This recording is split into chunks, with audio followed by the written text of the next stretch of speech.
So what's new with you, Akiko? Where are you going from here? So I got Armenia. Armenia. Armenia. Who's Yeah. running that? Is that an ARTA tournament? Yeah. That. $50,000 Yeah. added? Wow. Yeah. Wow. So this is a new tournament. Okay. But they They're just starting. 13-point match, obviously with the clock. Joe Russell on the bottom wearing with the white checkers. he does 3-1.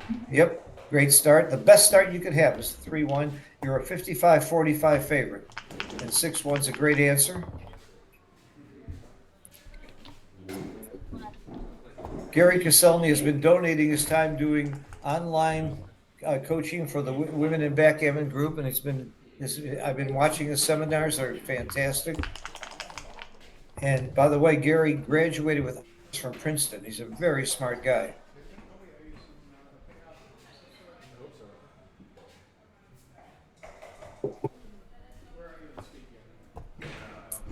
And oh, wait a minute. Gary and his wife Joan won the doubles. They already won the doubles tournament here. That's right. That's Winner play each other. Gary and Joe. oh, in the They both doubles? win. Oh, they're both yeah, they're both winners. That's right. They're both winners. In the undefeated finals, Joe defeated another one of my students, Kynan Cook, who was the 4-time Jamaican Open champion, and Joe decimated him. He rolled right through him. Kynan had a great tournament to get to the undefeated finals. Hit.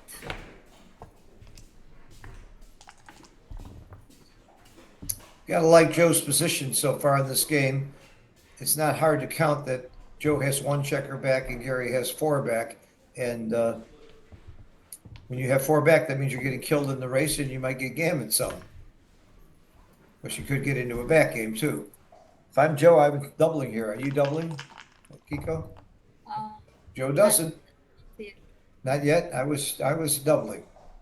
A lot of shots. Position, race, and threats. He had all 3. But if Joe Russell and Akiko don't double, I must be wrong. I think he's sorry he didn't double now. Now it's going to be double pass, isn't it? So now it's an untimed back game. Isn't that a pass? Or is he too good? Why is he rolling? this is not too good. It's not too good. He didn't think it was good enough, I guess. I don't think that make 8. I like to make 8 point. Well, he did.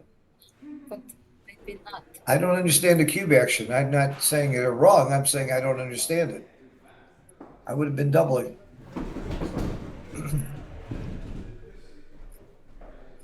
Someone's in a backgammon and it doesn't have great timing, I'm doubling. Well, of course, he just helped his timing by hitting him, but it's still not great timing. You need to be on about 100 pips.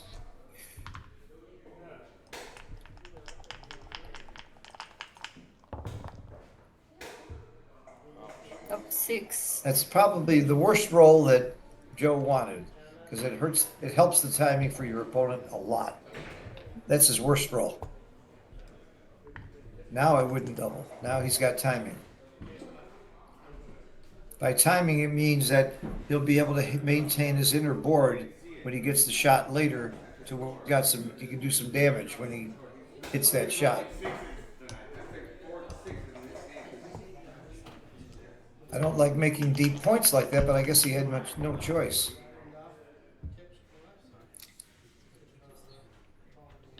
I switch.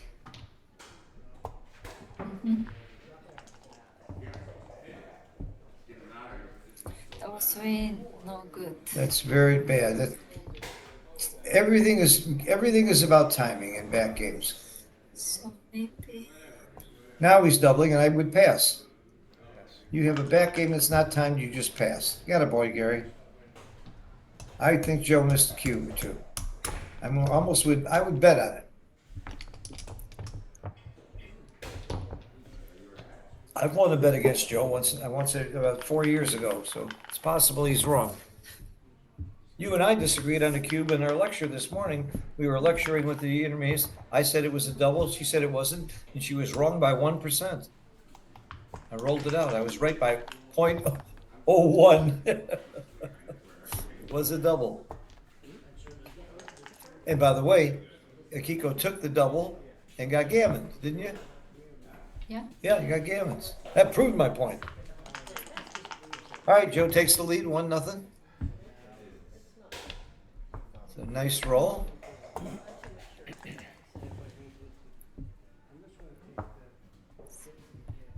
Six, three.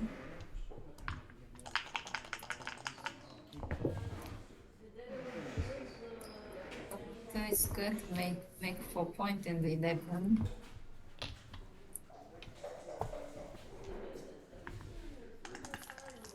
Good luck.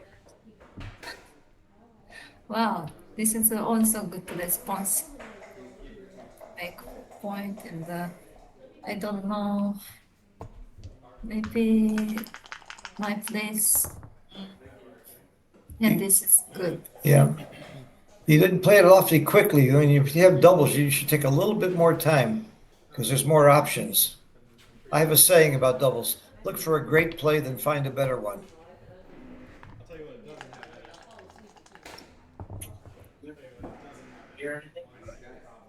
So, hit.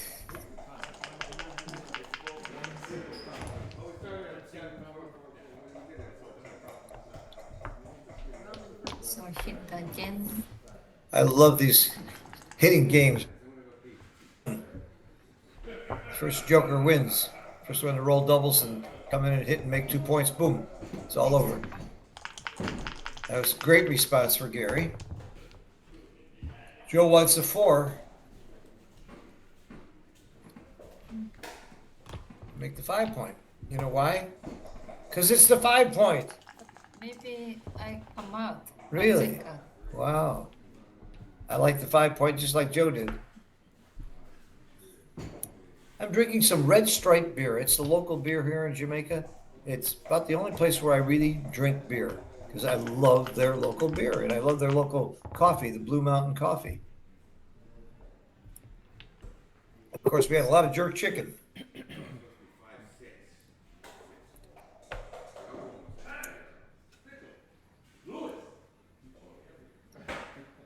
Make 3 point anchor.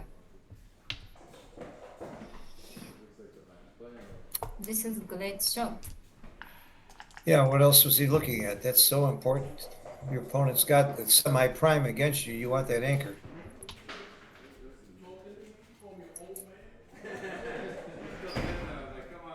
I want to thank Roberto for letting us use his streaming channel. Roberto and Irina. You notice they're playing on a Chris Lloyd board. I lost in the finals to win that board. I made it to the finals and lost. I would have been able to take home that board, which I would have sold instantly because 2 people wanted it. And I don't need a board, but I love this board. It is a beautiful Chris Lloyd board donated by Chris Lloyd Company. I do not like Chris Lloyd boards because they last forever. You never get to buy another one. So David Wynn beat me in the finals of the board competition. He's going to take the board home. He loves it. And they'll have a new board next year, just like it. Chris Lloyd's going to sponsor again.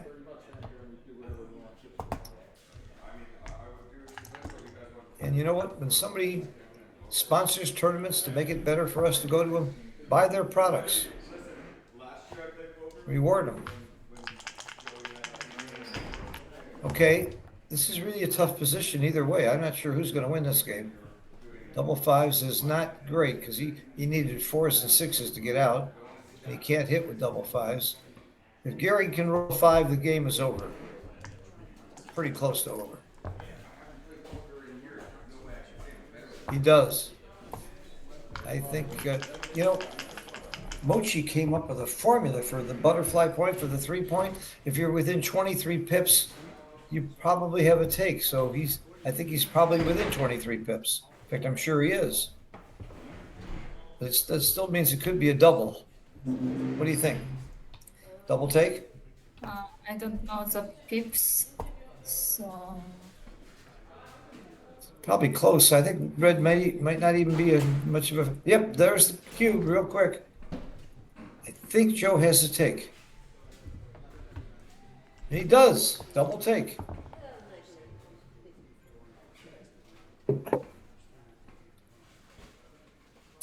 If there were two holes in front of the 3-point, it wouldn't be a double. If the 5 and 7 points were open. But with the one hole, he can double. I love Michi's books. He calls this the butterfly point. How do you say that in Japanese? flights in butterfly. Really? Yeah. Wow. So they copy our language. You copied our language. Yeah. Not sure who copied who. Was it here? I thought it was there. Okay.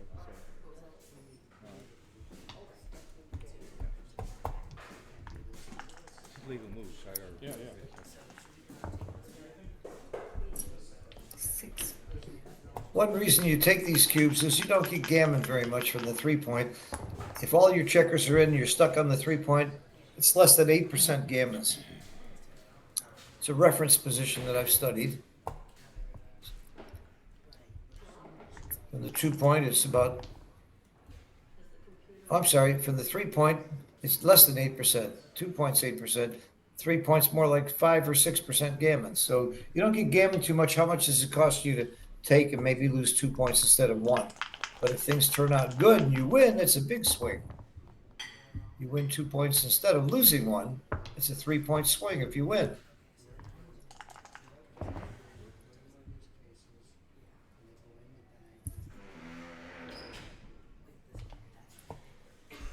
Were you here? Yeah. So Joe is forced out with a 6. If he rolls a 6, he has to go. And he would rather not go with 1-6, I think. Because the race isn't that good and he could get pounded.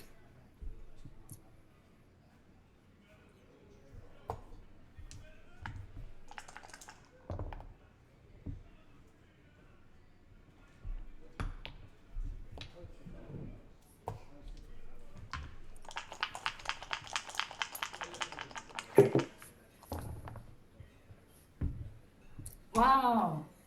Double 6. Here's another reason why you take that cube, and that 23 pip rule works. Now the question is, does Joe have a recube? You stop and count it.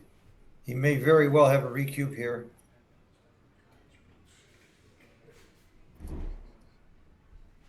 I'll count red because I can see red.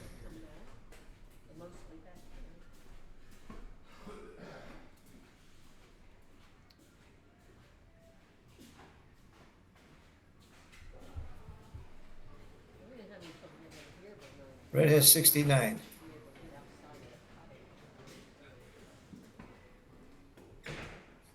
I don't think he's up quite enough, and he's got some wastage. The open 6-point is wastage, and extra checkers on the 2-point is a couple pips of wastage. I don't think he quite has a double here. It's just But the 6 pips ahead and red has a gap, so maybe. But that gap is not a penalty. The open 3-point doesn't penalize, according to Trice or you do count that gap. How's the problem? The 3-point? The 6-point is a gap, actually. All right, that's a very great roll. This is going to be, that could be the game. Depending on what he, oops, not anymore. Open mouth, insert foot, Phil.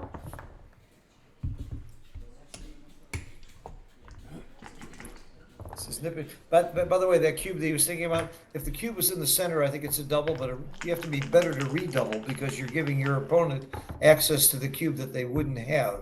So I think in the center, it would have been a double. And I think Joe was right to hold it as a redouble. I use the Keith count for, it's pretty accurate for those kind of situations.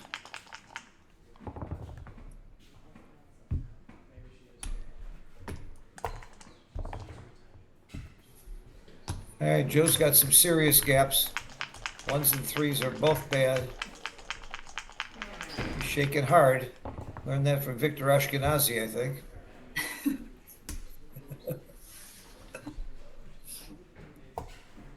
I fill the 1 point if I'm winning, and I fill the 3 point if I'm losing, but it's close. Maybe 2, 3.5 rolls. 1, 2, 3.5 rolls. 4, 4. So It was close. His pip count was higher. His doubles don't work as well. But this roll could be it. Now it's going to be a double pass, isn't it? yeah, I think so. I think it's double pass. Because even if Joe misses, he's still off at 3 rolls. 3 rolls about 21%. And he needs about 23% to take here. Maybe 24 because there's no cube vig. So I think this is double pass. But Joe's right to take a long time because he's more likely to get Gary to take that way, right? Do you ever do that? You do it with me all the time. Come on, honestly. Sometimes. You don't want to give away your secrets, do you? Right. Sly fox. Pass. Double pass, right. So Joe continues to have hot dice. Because he was clearly losing there. Double six was monster roll. And by the way, I'm going to tell you a secret. If you're in a race and you roll double sixes, that's good. Did you know that? That's a good thing. Okay. Remember that. And try and roll double sixes when you're racing. Thank you, teacher. Okay. By the way, thank you for teaching with me this morning. We had a clinic with a bunch of beginners and intermediates, and then after I gave a little bit of a lecture, Akiko played them and critiqued the moves and gave a lot of good reasons for why they should do this or that. It was great. It was free. We do that as a service to the tournament and the people that come. And if you take a cruise on February 15th out of Fort Lauderdale, you'll get a lecture like that every day. And you can bring your family. If they're total beginners, we'll work with them. So there's a cruise that Kiko's going to come on the cruise with us. David Wells is coming with it, a whole bunch of top players. And then we'll have a more social event for lower level players and just play casually and play all night long. February 15th out of Fort Lauderdale. So keep that date in mind. We'll have more details on the website up soon. 2-1. Obviously safe. Joe Russell is on a tear.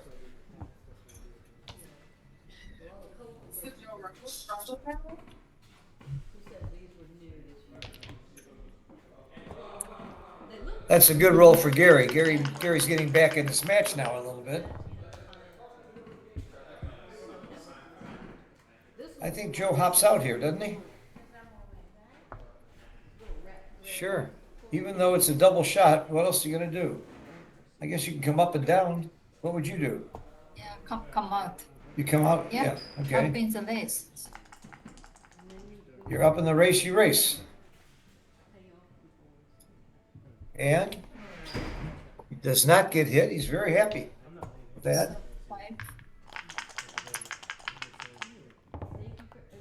He's got some work to do to bring it home, as we can see. Let's go to the bar. You just played with a 7 point. Oh, you might want to give him 5s instead of 6s. That's true. I think you got more return shots, though, staying back if he hits you. But fewer shots, so maybe that's the answer.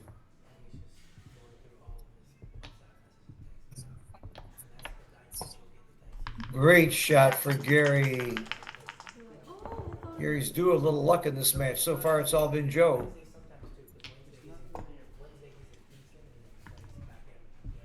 That was a big sequence for Gary to hit.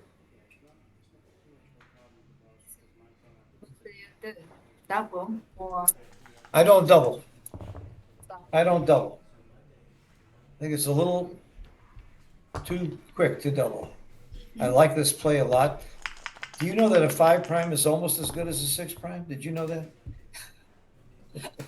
I mean, that's why you make a 5 prime. It's almost as good as a 6 prime. It's better than a 4 prime. I Something You'll- new. Right? Okay. All right, double pass. He lost his market because he made that point and got away with it. But I agree with the no double I'm not sure. Maybe double. because of the score too. He's losing. It's another. Although this score isn't that not too big a difference to 13. So you might have doubled there, huh? Okay.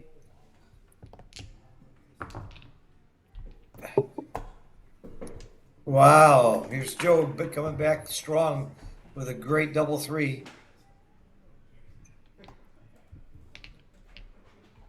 That split is very dangerous right now. He's splitting into some ammunition. But what? I don't know. That's a glare on that dice. That might be 5-6. Alex, I'm what's not up? sure what it is. Thanks, I'm playing the Clock finals. is not 5, running. 6, just to run. Well, he brought the 5, made the 8 point. I think he has to make the 8 point. I'm not sure what the other die is.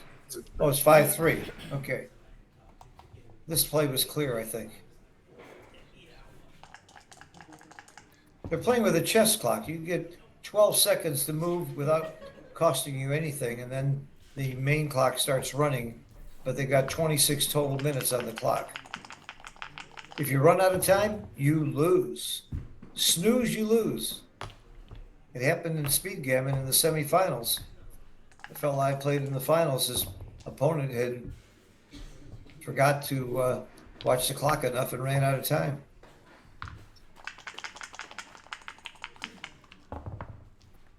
Have you ever run out of time? Once. Once? You know the most famous thing run out of time I've ever seen? In the finals of the duel when Matt Cohn-Geyer ran out of time against you. In the finals of the duel in San Antonio, I was watching that match. That was a lot of money. It was amazing. That was a huge win. You remember that now, don't you? I remember. I've never seen a more famous run out of time play in my life. And this is by the genius, by Matt Cohn-Geyer. I hope you're watching, Matt. I hope you're embarrassed. Because I never ran out of time except 2 or 3 times. No, really, I only ran out once in doubles, and it was my partner's fault. You have a good memory. That was an exciting thing to happen. That was what, 12 years ago? Something like this. Yeah. Of course, you were very sad to win that way, weren't you? I, I don't care. He's strong. Oh, sure. If my opponent is not strong, I feel sorry to him. He can win. And he wins enough anyway, so let him run out of time. Okay, you didn't feel bad. I know you feel horrible whenever you beat me, right?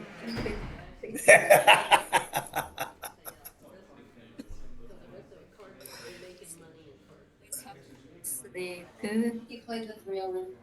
Played the 3. I'm glad somebody's paying attention. Thanks, Mal.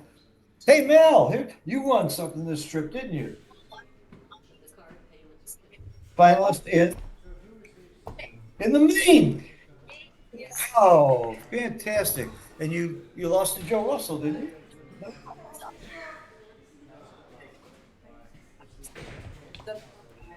Oh, okay. Mal is from Brooklyn. They have a huge group that comes from the Clinton Hill Club.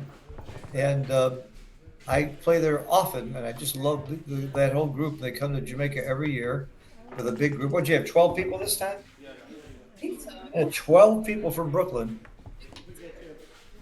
And great supporters of this tournament. They're lots of fun. And they play well. And somebody told me, Mal, that you're the best player in the group.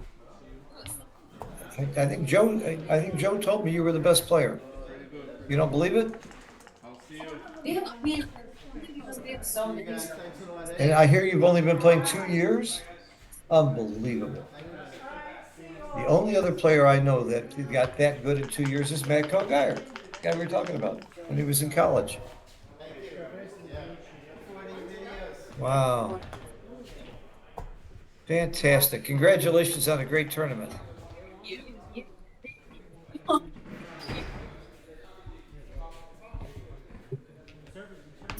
Oh, crushing roll.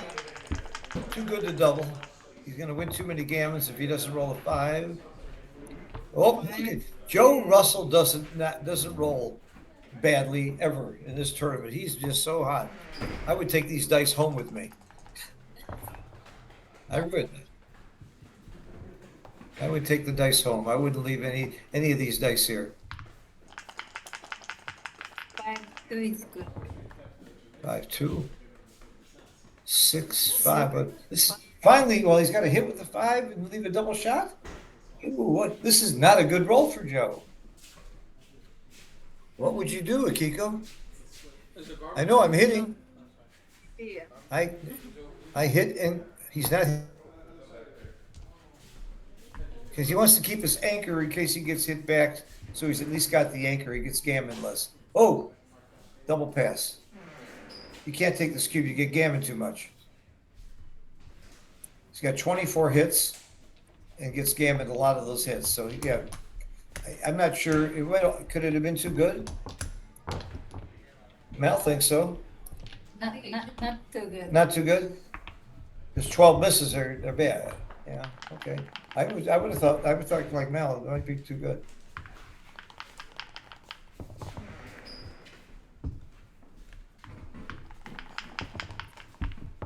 All right, Gary's right in this match. We keep talking about how great Joe is doing and how lucky he is, and all of a sudden the score's 3-2.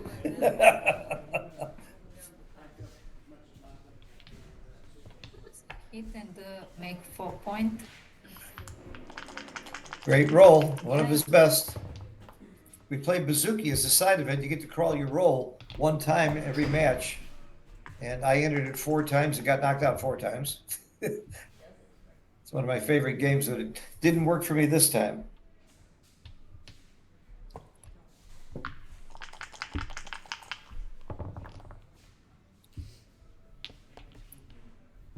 Nice roll. Nice roll for Joe.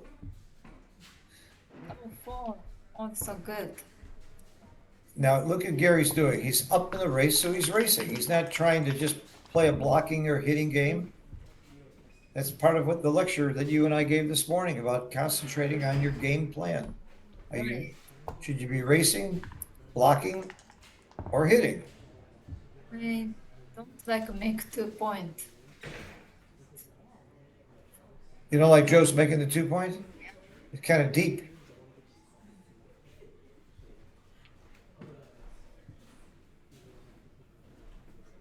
Well, there's 2 kinds of people in this world, those who like the 2 point and those who don't. And most of the old-fashioned players are the ones that are really against it. And I wouldn't call you one of the old-fashioned players. You're one of the new titans of backgammon. How many years have you been playing? 20. 20? Like, that's nothing. I've been playing 70. I'm one of the old guard.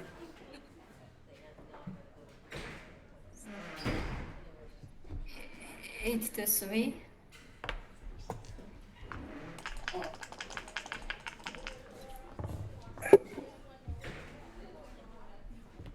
That's, 6. yeah. That's a good response. 5 is a very important number right now. That's a pretty good response too. Because again, Gary's clearly winning this race when Joe has those 3 checkers back, but his stack on the 8 point is not pretty. He do double 4. Wow. Maybe he's not winning the race anymore. Moves his hand, I can tell. Here's where I can use colorless counting. There's 15 checkers on each side. You can compare the 2 sides, and you can see that Joe Russell is winning the race without actually counting the pips, just by comparing one side to another and ignoring the colors, as long as it's 15 and 15. This is something I developed about 10 years ago, and it really works, saves a lot of time. And with help from Kit Woolsey and Art Benjamin, who came up with the 15-15 idea after we came up with colorless counting.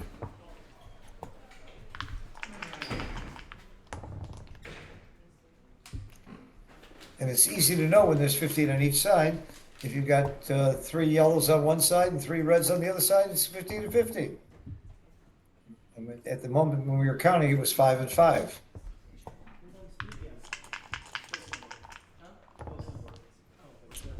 This is not an easy one to bring home, even though Gary's winning the race.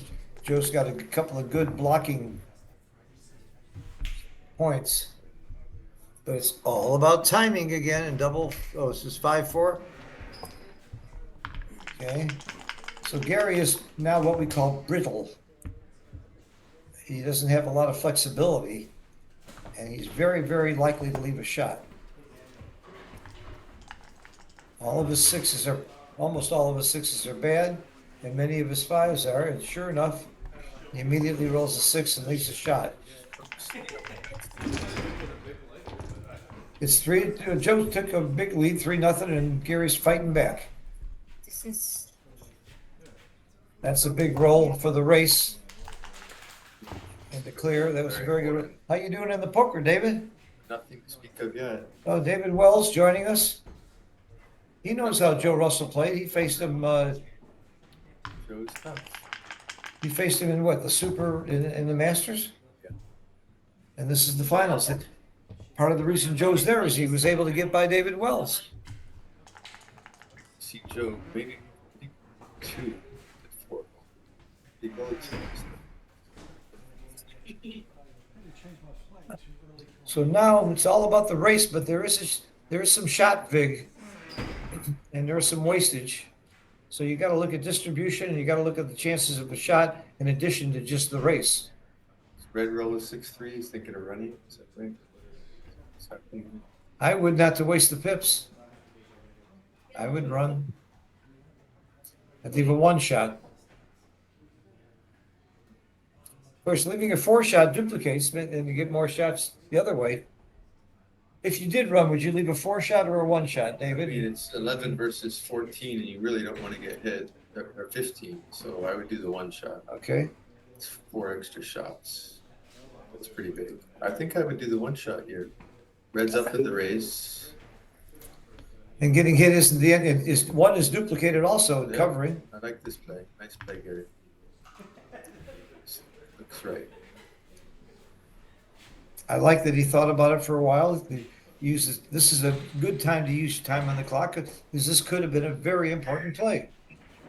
What's A happening? big swing play. Is Joe thinking of doubling? He has a double if he misses and he's still in good shape, and I don't think he is. He's gonna roll. This is Joe doesn't miss shots. I can tell you that. He hasn't missed this weekend. Nope. Get me every time. He was in big trouble in another game earlier. He was on the 3-point and took a cube Joe won and the rolled game. double sixes. Yeah, that game could easily have gone either way. And if Joe doesn't hit that ace shot, Gary's a pretty good favorite in the game. Yeah, probably have a cue.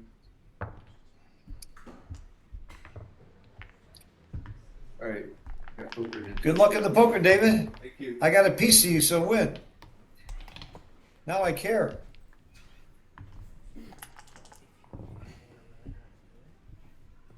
I also had a piece of David in the Chouette last night, and he won a bunch of money. Yeah. He's kind enough to give me a piece of his action. He's favored virtually in every Chouette he plays in here or anywhere. Mr. Chouette. You missed a big one. You snooze, you lose. Come all the way to Jamaica and go and snooze, you lose.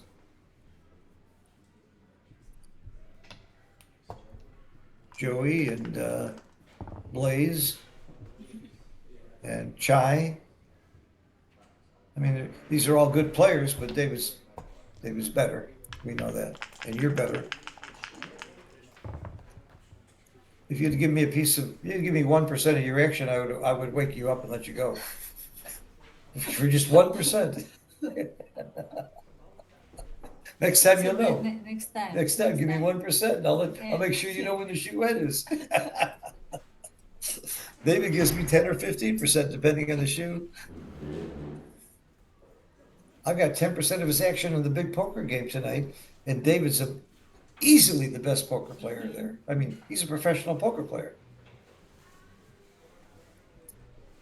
All right, 5-1 for Gary.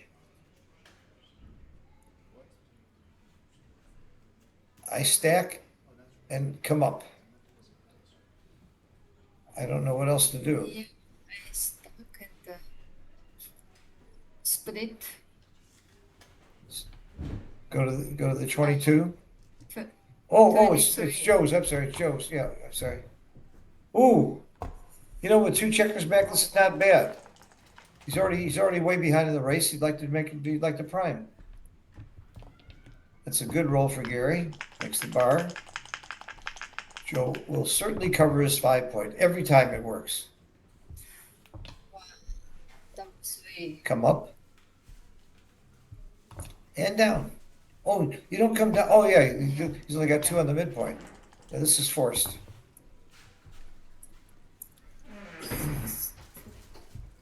Out. Good play.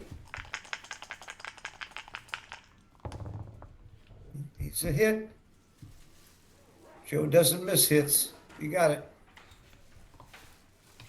1 and go to the 8. Has Joe missed a hit today? I mean, anywhere?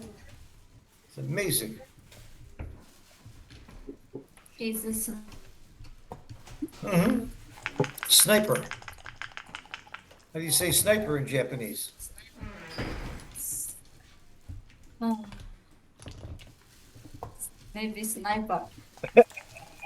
Okay.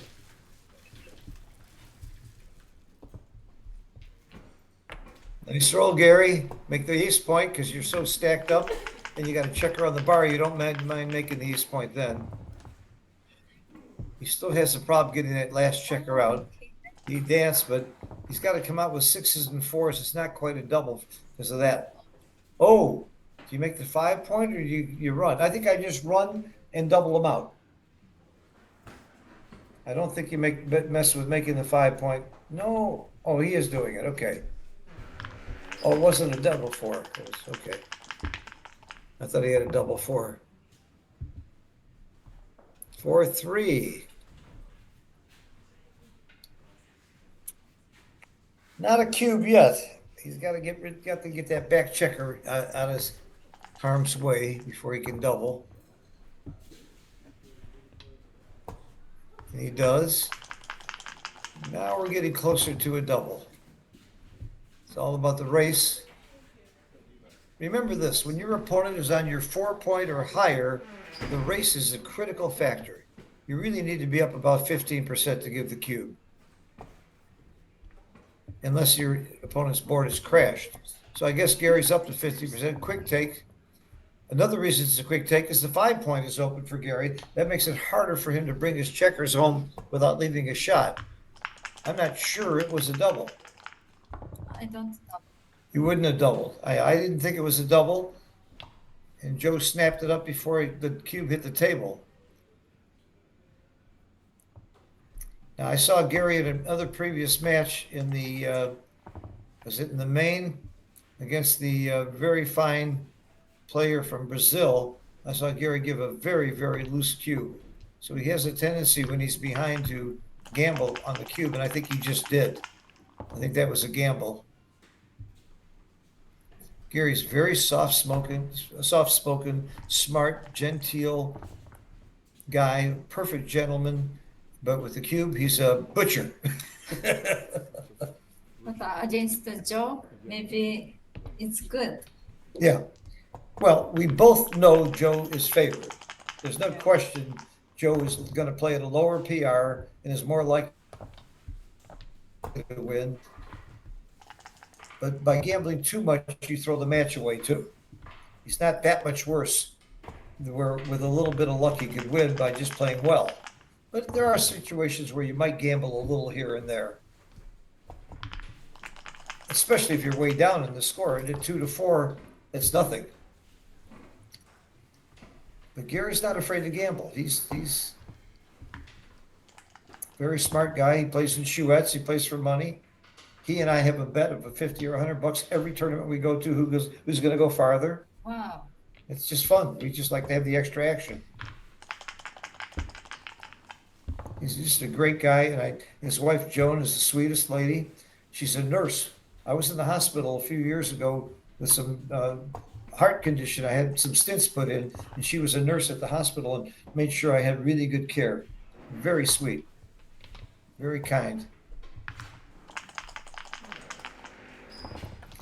And Joni's here. She played doubles with Gary. They won it. Okay, his double, because of that open 5-point, I said that's a problem. It's not a problem when you roll double sixes. Although if he rolls 5-1, 5-2, 6-1, 6-2, 4-1, 4-2, that's a lot of numbers. He can leave a shot next time. A lot of numbers. 2, 4, 6, 8, 10. And 6-1. there it is, as predicted. And now Joe's got about a 30% chance of hitting, 11 out of 36. And he's going to hit for sure because he's Joe Russell. He never misses until now. Wow. Is it possible that Joe's good luck charm is rubbing off? He made a double six.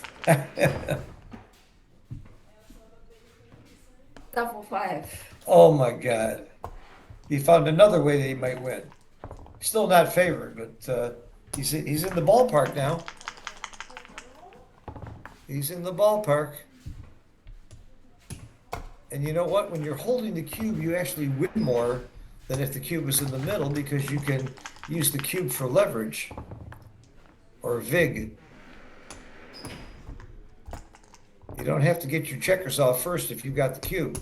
All you got to do is become a good favorite, and that's going to be the ball game right there. It'll take a miracle. Here comes step one of a miracle is high doubles. He's giving up. I'm not sure you should give up yet. You never give up until you're sure. Sure, 2 doubles and he's off, Now I have to win it since I made that. including double 6. He doesn't roll double 6 or double. He has to almost roll out doubles. Oh my God. Well, now he's going to still have to roll double 3s or higher. Double 3s or higher. I would quit if he doesn't. If I were Gary, I'd just leave. Close.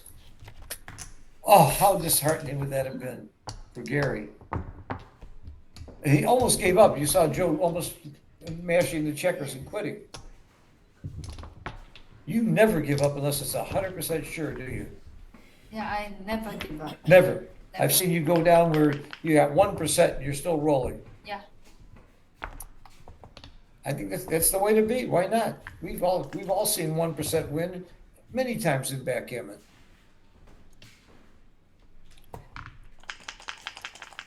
Five, 2, standard split. Look at this. The match is tied now, 4-4. Great roll. Anything that makes the 5-point early is a great roll. And a return. There I might have hit because you had the spares. You didn't think about the hit there. Ooh, double hit. Nice response. I hit. Do you hit? Yes. I like it. Not sure yet. Dance. So hit. That's so good. Okay. In reverse is always right? Hindsight's always right. Is this a double? I don't think so. He rolled, but he thought about it. Those 2 checkers back means you've got a lot of work to do.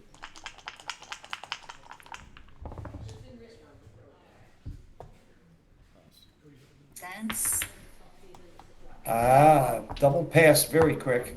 He lost his mark hit. It might have been a double the time before, but I thought it was quite a little bit early because of those 2 checkers back.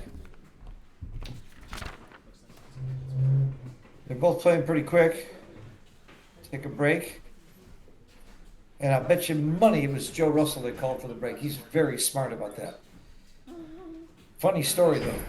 In the first round, David Wells is playing someone, I don't want to name names, and he's losing 11-1. And his opponent said, "Do you mind if I break for dinner and get something to eat?" The guy takes a break, has dinner, comes back, and David Wells wins the match. He's losing 11-1. I wouldn't break if I had to go to the bathroom at that score. And then when he did that, Joe was losing his match 6-1, and he won his match. No, he was losing 8-2, and Joe came back and won his match. And I was losing 6-1 and came back and won my match. I mean, we all just were miracle responses. You know what they're doing now? They're switching the board because David Wynn's probably leaving and he wants to take his board with him. Uh-huh. Yep, that's why they're switching it. Well, we've got time. We're on break. And now they have one of my favorite boards. Thank you, Chris Lloyd, for donating your board, but now you're looking at a P40 board. Is that a P40? It's P40 checkers. You know what that is? That's P40 checkers on a, it's not a P40 board. Oh, I know what that is. That is the Gammon Village Wycliffe board with the metal rim checkers, which were supplied at every table. This had a board, a scoreboard, baffle boxes from P40, dice, everything was supplied. It's really nice, first class. And these boards are very good for the money. I think it cost about $450 with these nice metal rim checkers. And Wycliffe makes a good board. And when you get a Wycliffe board, there's a pamphlet inside with the basic strategy and rules of backgammon by Phil Simborg. It's in every board that they sell. Yeah, Nice. yeah. Need it. You need it? Yeah, I'll explain the rules to you sometime. No, I made a deal a long time ago. They asked me to write some good stuff to put in their board for all the people that bought it. And as a result, they have my website on it and promote the Backgammon Learning Center, my teaching group. So while we're doing some promotion, the backgammonlearningcenter.com, 25 teachers, including Gary Koscielny, who you're looking at, David Wells, a fellow named Mochi, Bob Wachtel, Joe Russell is also one of our teachers. I mean, these are amazing teachers online or live at all different prices for all different levels of students. We've got a different board? Yeah. Yeah, they had to give the winner of the Board board the winner. board. I've got 9 students here at this tournament, and 4 of them cashed. And in Monte Carlo, I had 23 students. Wow. Can I be your student? You have been my student. I've been your student for many years.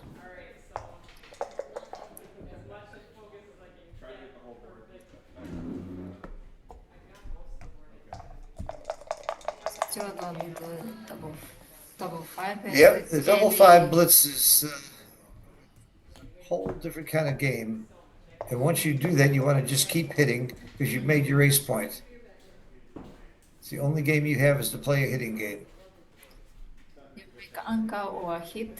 I like to anchor against that after the double five because now it makes the 3 and ace point kind of useless. So would you have anchored too? I would have kept the anchor. Yeah. I make anchor. Yeah, especially when your opponent has a 3-point board and you have a 1-point board. I don't think you want to be in a hitting contest. You want to wait until it's right to hit. How about this? Double six. Double 6 for Gary. Yeah. Well, I start off by making the bar. And then I make my opponent's 8-point, and then I slot 2.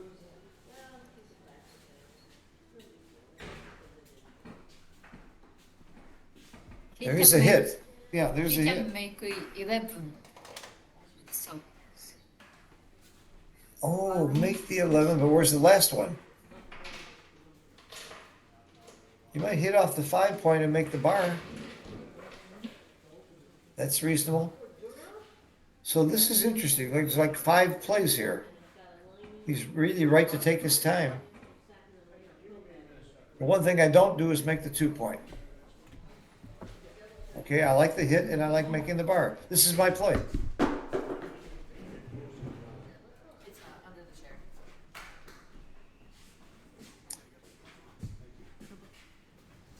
Dice on the floor.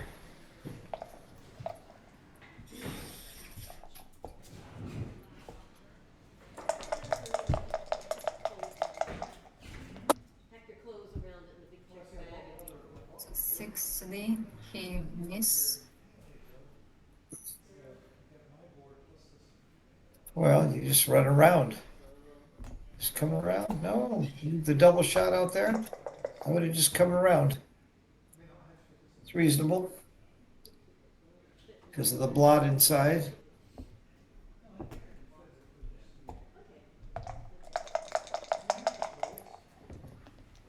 So if Gary doesn't get hit here, he's got a decent game. And he doesn't get hit. Double. This might be a double. He's got a decent game. He's looking good. Take your time, Gary. Even if you miss here, you're up in the race and you've got a good block. I would double. He didn't. Oh. He couldn't escape. He's glad he didn't double, isn't he? This is his worst roll. Terrible roll.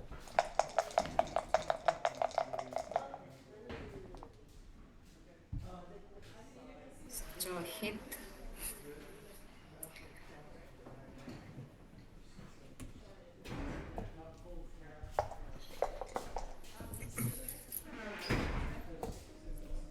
Dance. Wow.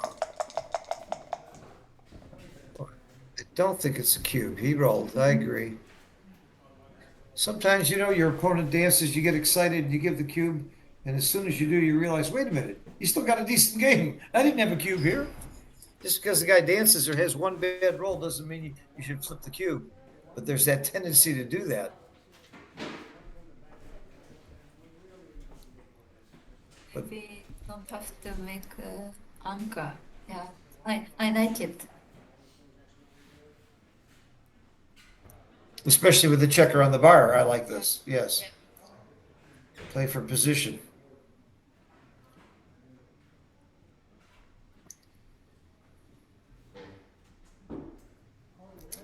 Joe is a world champion, and he almost won it the second time. I was doing the commentary when he lost to Jorgen Granstedt, who won it for his third time.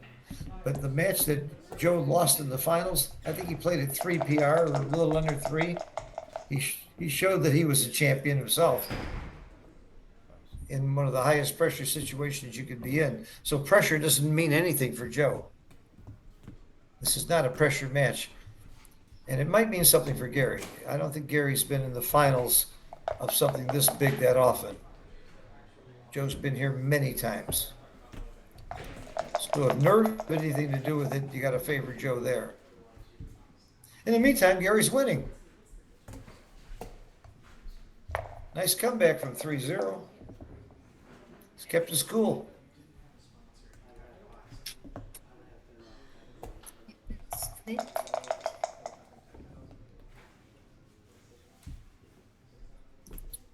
This tournament, when we first started it, I was one of the people that organized this tournament with Joey Issa. I said, I don't want to run this tournament. I want to run really well. Let's bring in Jeb Horton and his family.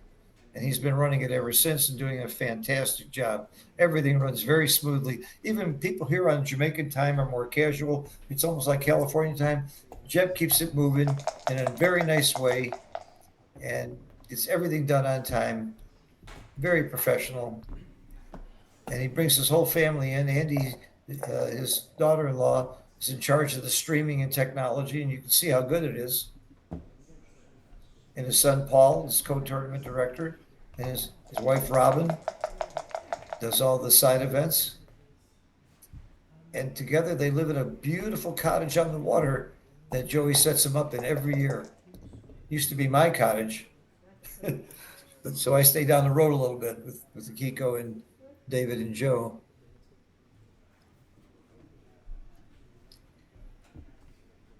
You must anchor. You must hit. I like both plays. Get away with it, you make a decent board. You get hit, you make a decent back game. This is not a cute 1 to play. If he comes in with the 4, where's the 1? Wow, what do you do? 5. Huh? 5. You slap the 5? Yeah. At least you're unstacking. You're probably going to get hit anyway, and you don't want to give up those points. You slot the 5. Anka is very important, these positions. I just slot. Okay. And once in a while, you don't even get hit. Believe it or not. He's doing it. Your play. Nice play, Joe. 6-2. 6-2 or double 6 or double, well, not double 2. All right, he got it. Hit and cover.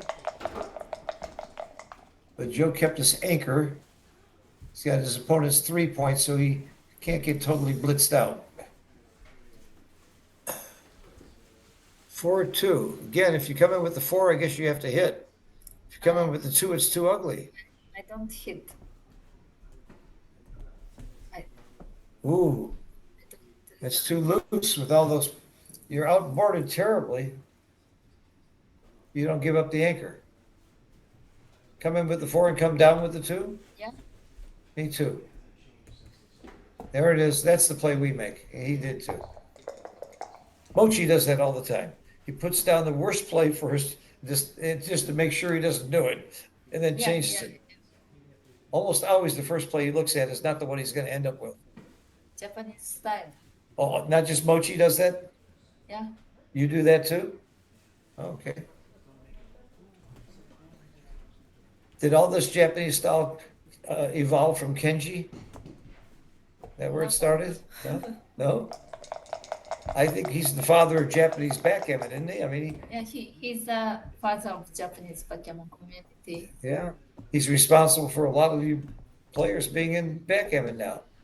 And Japan's got one of the toughest group of backgammon players in the world. Out of nowhere, 10 years ago, 12 years ago, you were not on the map. Then along comes Mochi and Michi and Akiko. But Kenji is same age as Michi. Michi and Kenji is same age. I don't know why Michi looks younger. I know why, because Kenji's married.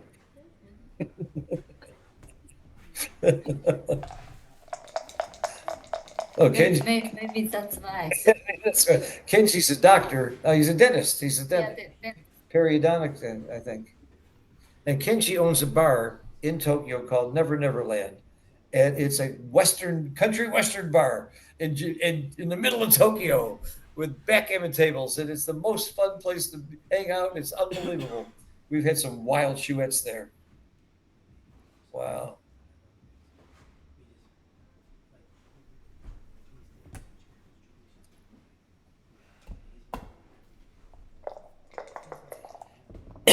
Tokyo's my favorite city to hang out in.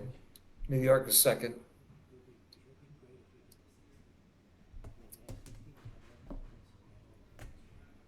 How about Jamaica? Oh, this is my favorite country to hang out in. And I also love Istanbul because I like the backgammon spirit and the players there as well. They have a little tournament there once in a while with 1,000 players. That's Istanbul for you. Between Fuat and Arda, two of the great tournament directors and promoters in the world, they get tremendous amount of players there.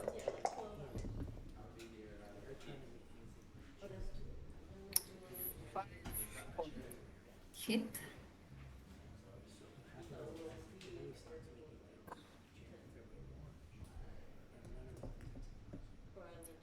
Hit and?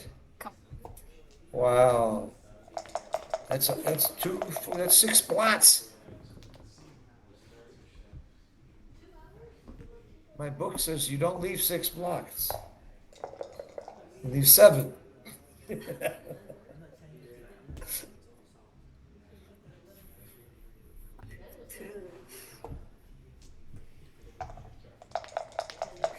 And make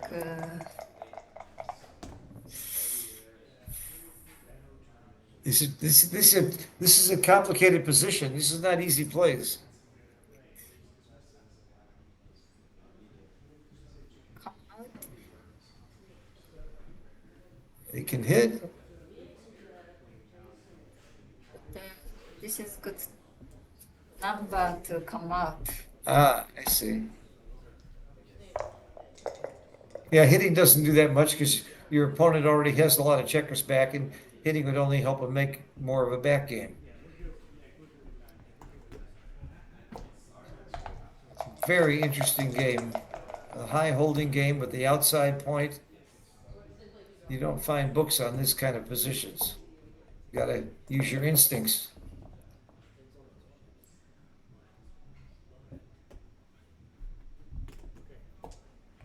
I've never read about how to play these games anywhere, and that's probably why I play them badly. This is bad roll. Yeah, he can't move those back checkers 6 or 2.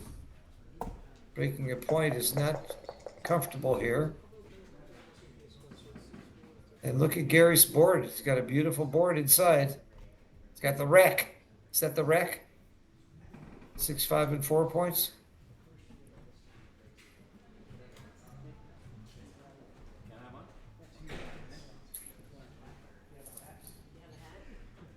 So what is this here? Maybe not so bad. Really? I think Gary's behind in the race, I know. but not too bad. Plays reasonable.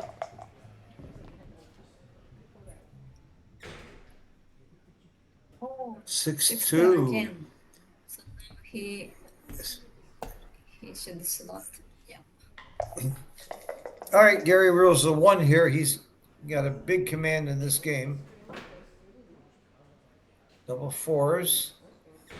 Back checker is stuck. I don't think you come out. I think you go around. I like this play.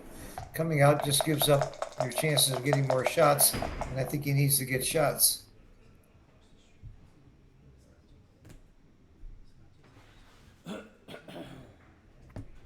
Go to the bar.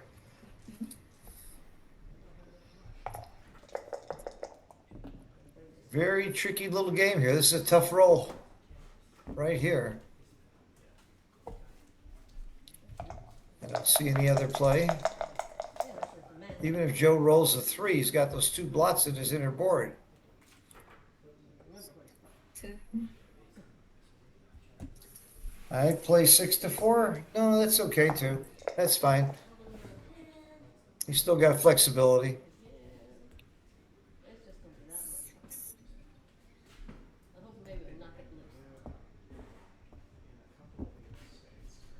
This might be the right idea with those 2 blots and you're winning the race.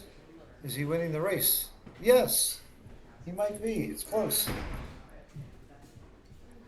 You're not likely to get hit because of those 2 blots in the inner board.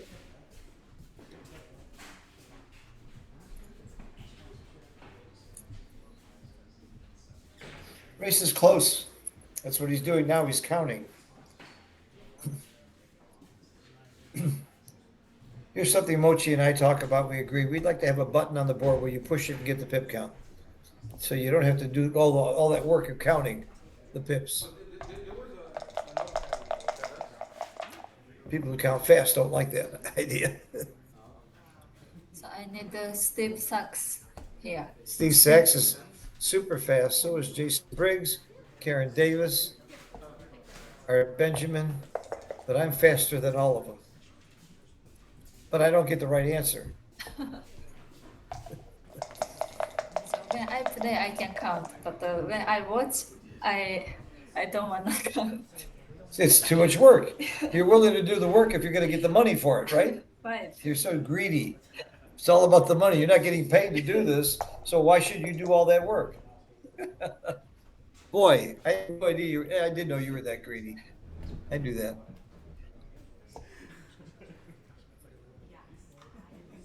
All the way to the Caribbean from Japan, you deserve to make some money.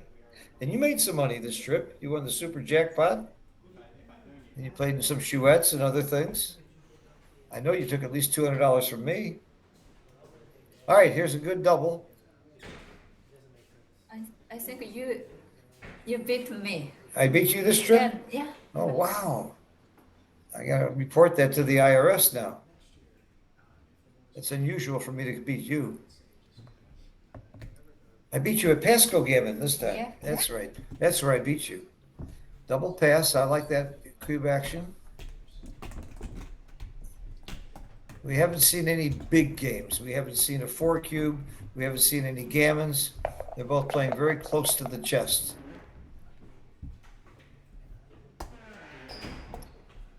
Which is a poker term. Hold your cards very close to the chest so nobody can see them. Play conservative.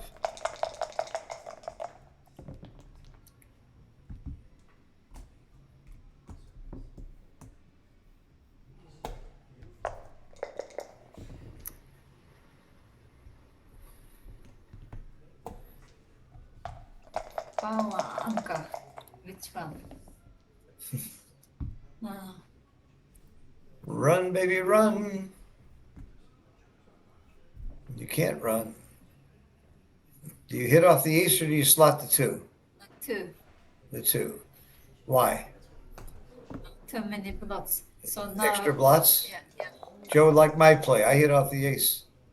Keeps him busy, puts the checker up, gets the checker off the ace. Oops. Probably would have been hit either way. And now he's got that lousy checker on the ace. Maybe you're right. So you don't want a checker. Fine roll. Very fine roll for Joe. How could Joe not be tired? He played in the finals a couple of hours ago of the main event. He's tough. And he is tough. Stamina is a real part of these tournaments. I mean, he's been going since Joe and I got out of bed and came over. His first match this morning was at 10:15. The undefeated match, 10:15 this morning. He's been playing solid. What is it now? It's almost 12 hours of solid backgammon for Joe, with a very small break in between. Of course, Gary's been playing just as much. Gary's a little younger than Joe.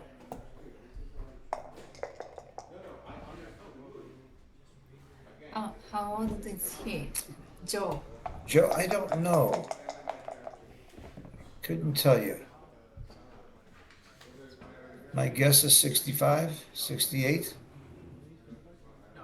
pushing 70.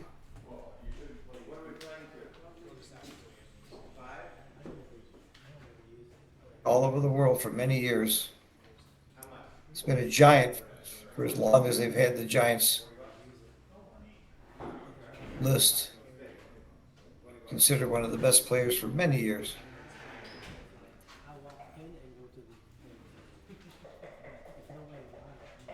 Joe lives in LA, but he also has a place in Memphis. Goes back and forth.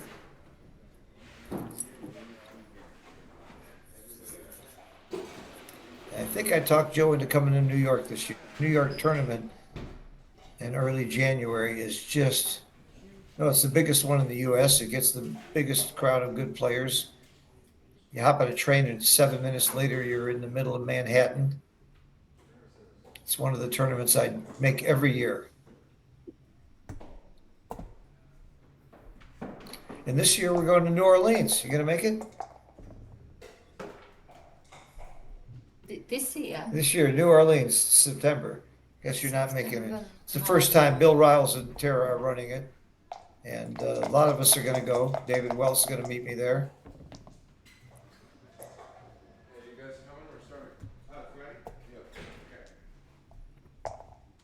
Ugly game, very ugly game. And I double ugly games and I pass ugly games. If I'm Joe, I'm passing. He took. Would you take this cube? Maybe he up in the race. He's stuck on the 3-point behind a 5 prime. He's brittle. He's made his ace and 2-point. I don't like that take. But he have a still to load the double 6. Yeah, if I know I'm going to roll double 6, I would take. I would not have taken this cube. Joe took it quickly, so I'm sure I'm wrong. I'm not saying Joe's wrong. I would never say that. But I would have just, I didn't like this game at all. It's a very ugly position.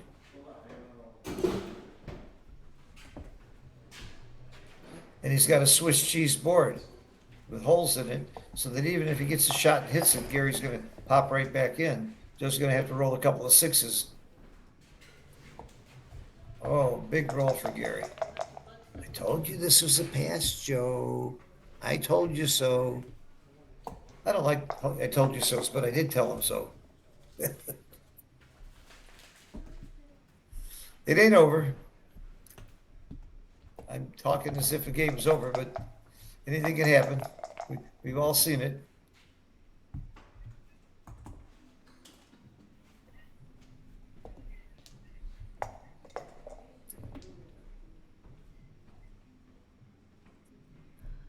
Six one. I'm not sure. I think you clear you might clear the bar point here. This is like double jeopardy. Yeah, Gary moved too far, but they're playing legal moves, so Joe corrected it. And they're also playing dice on checkers are okay.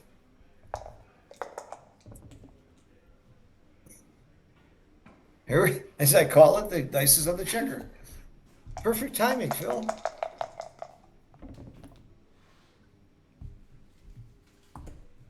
Double two. Yeah. Joe must have had a reason to take this cube that I wasn't aware of. You're probably right. Maybe the race was close enough. The race is always a factor. So go ahead and race, Joe. See what happens. He listened to me. Now he gets pounded and gammoned. Boom! 4-2. 4-2 is not a pounding. Take one. Yep. Double six. And we were waiting for the double six. I would come out because I don't see a future in staying. I stay. I like this coming out. I think bad things could happen if you stay. You're not going to. I don't think you're going to win that game. You're going to be running anyway. So Joe agreed with me, which means you must be wrong. But this position no jamon, right? By staying, no So, gammons. yeah. That's what I was afraid of. Maybe if he gets lucky and points on you or pick and pass. Pick and pass is okay. So why did Joe leave then? Why would I leave and Joe leave if you're right? Because we're wrong. That's why. Yeah. Because you're right and we're wrong. Six. We knew it was coming. It just came too late. Probably too late. Too late. Too late, baby. It's too late, baby. Now it's too late. And we really did try to make it.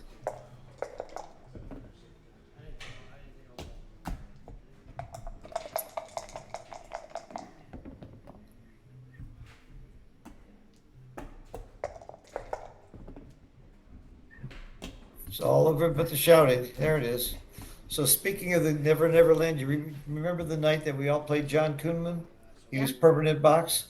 It was you, me, Mochi, Matt Cohen-Geyer, Jorgen Granstead, all against full consulting, and a couple of others, Kenji, against John Kuhnman. He killed us, except I was the only winner because there was one cube situation where I beavered him and won, and it wasn't a take.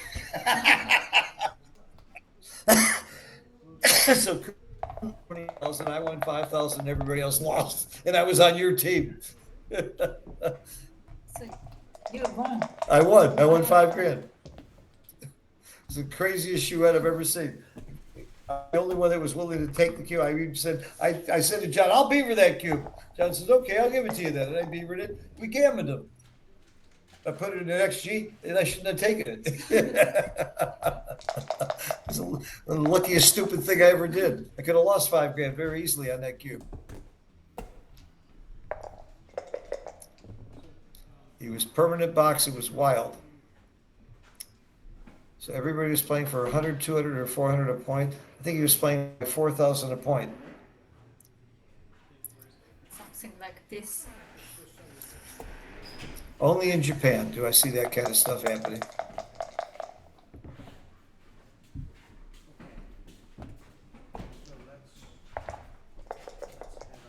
What's the most you ever played for? Or you don't want to say? I never play money game Oh, yeah. because I'm Japanese. Oh, that's right. Japanese people don't gamble. That's right. If I play, I go to jail. Okay.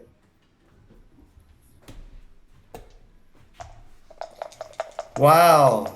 You got a 6 prime versus a possible counter prime, and all prime versus primes are takes. If you can make the bar, so this isn't even a double, I don't think, because his prime's likely to crash if he doesn't roll 3 right away. Yeah, it's not a double. As a matter of fact, black might be favored here. Joe might even be the favorite. Even though Gary's got this gorgeous prime, he needs a 3 quickly, and then the game's over. Wow, he looked up 3. Did I say the game is over? It's over unless Joe comes in and hits.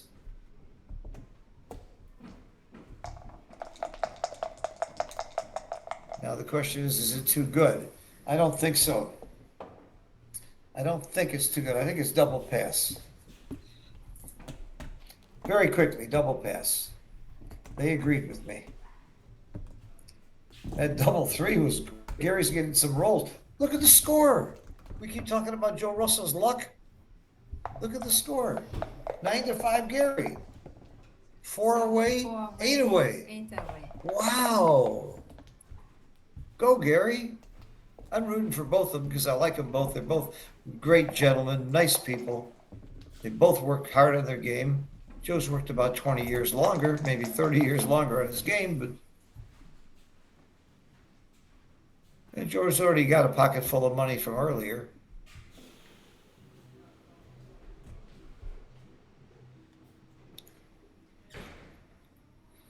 So step up. Yeah.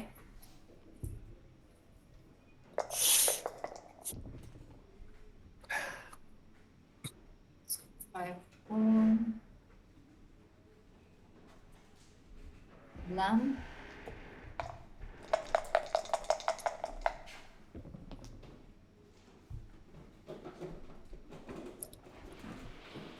Joe hits. Hitting is good. Wait. Stepping up is good.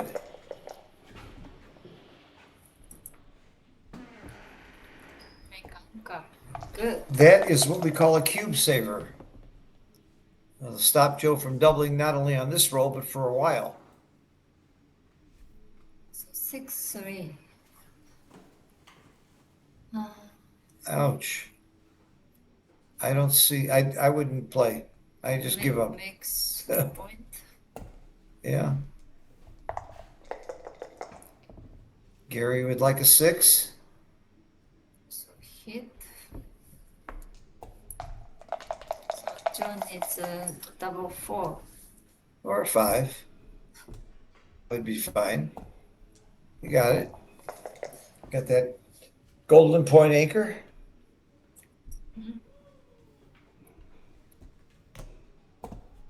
Speaking of golden point anchor, Mark Olson just wrote a book called The Golden Point, all about when you make that point or when you make the other 5 point on the other side. And I've read the book and it's fabulous. Highly recommended.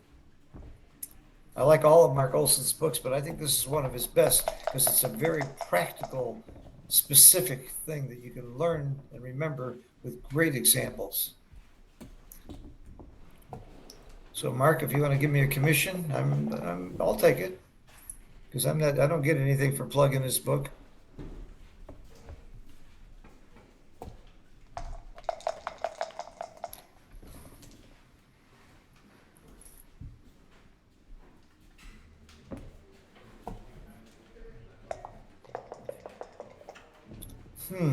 So it's this center cube, right?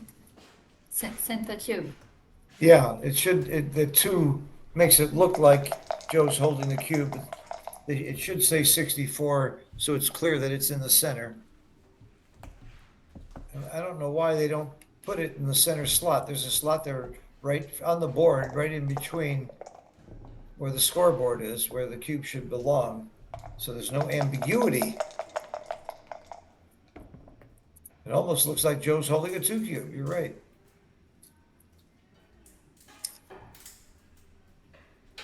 Six, 4 for Gary, and for Joe rather. You gotta like Gary's position here if he can get in quickly. He's got better position. And he only has 1 checker back versus 3, so we know he's winning the race also. Is Joe thinking about coming out? If he does that 4, there's only one reason for it. I would not come out here. Would you? Not sure yet. Maybe come out.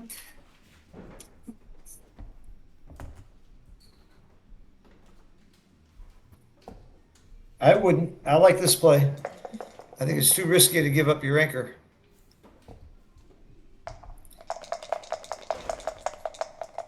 If he'd come out, he probably would have a better game now, though. Yeah, he's got a, oh, that's a great roll. That might be a game ender. That could end the game. Wow. Maybe not. Maybe not. The best laid plans. What is it? Man plans and God laughs.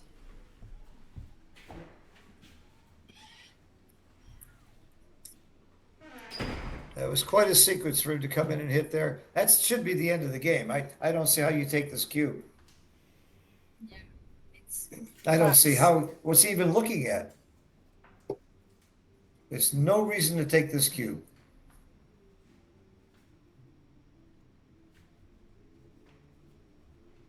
I wouldn't waste 2 minutes on my clock.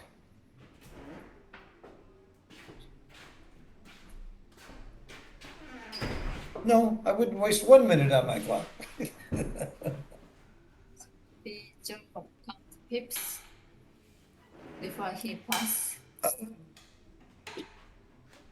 Even if the race is kind of close, it's hard to get out of there. He's obviously counting the pips. And Joe is a very fast pip counter also. When we talk about fast pip counters, let's not forget Jake Jacobs. He's also super fast. Of course, nobody was faster than Jack Hussein. Passed away. Did you know Jack was before your time? You knew him? Yeah. Yeah. I know. Yeah. He was the fastest. He came up with a great article called Cluster Counting, and it's the Bible for how to count quickly.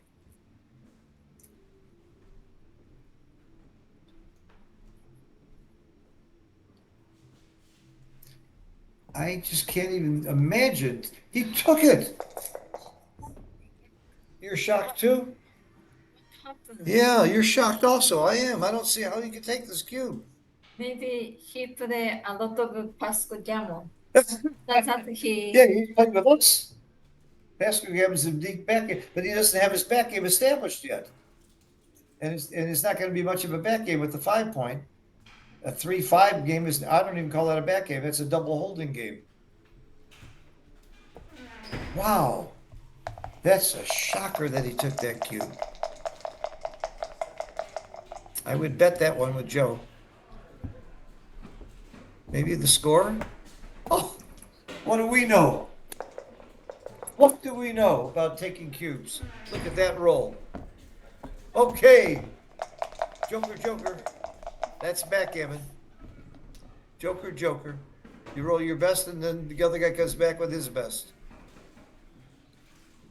Wow, Gary really performed there with that 1-6. What a game. This is the most exciting game, clearly, of the match so far. I'm even watching the board.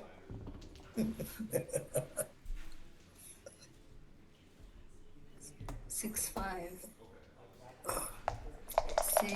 Whew. Gary survived a very scary, that 6-3 hit was put Joe right in the game, and then boom.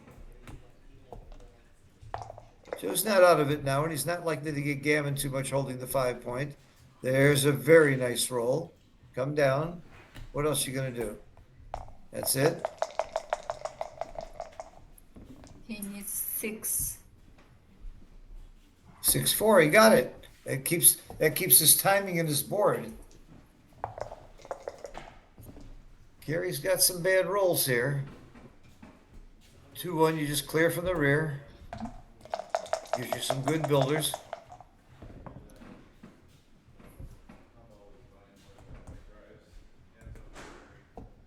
Yeah, Joe's timing is not good. He's got that extra checker back. 3-1, you just come in with, I might come in with 2. Yeah. That's me. Come in with 2. Okay. Now Joe's got to crack or run, probably. No. Moving that back checker, he gets fewer shots, but he gets fewer gammons too. He doesn't get gammon too much by moving up. And his alternative was cracking his board. Clear from the rear, baby. He could have gotten cute and kept the point, but that's not his game plan. His game plan is racing. You can't take your checkers off until you get them in, so you bring them in. Joe's going to need a joker or a lucky shot to get in this game.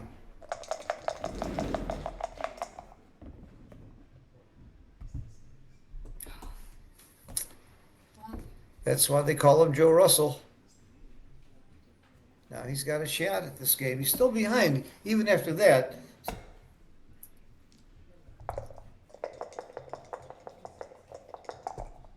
But he's in the race though. Oh, Gary came back with his big roll, double fours. 16 pips is double what the average would be. So that's a great roll. Now Joe's back to rolling normal like a human being.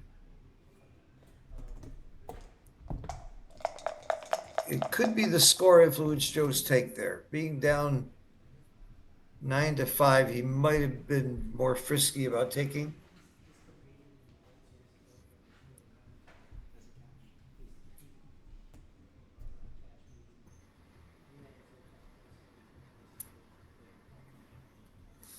I'm very, very proud of Gary's play. I think he's been very steady throughout this match. He gave one loose cube that I thought was kind of loose that we wouldn't have doubled. You and I wouldn't have doubled. Other than that, I think very, very steady play. Of course, Joe's always steady.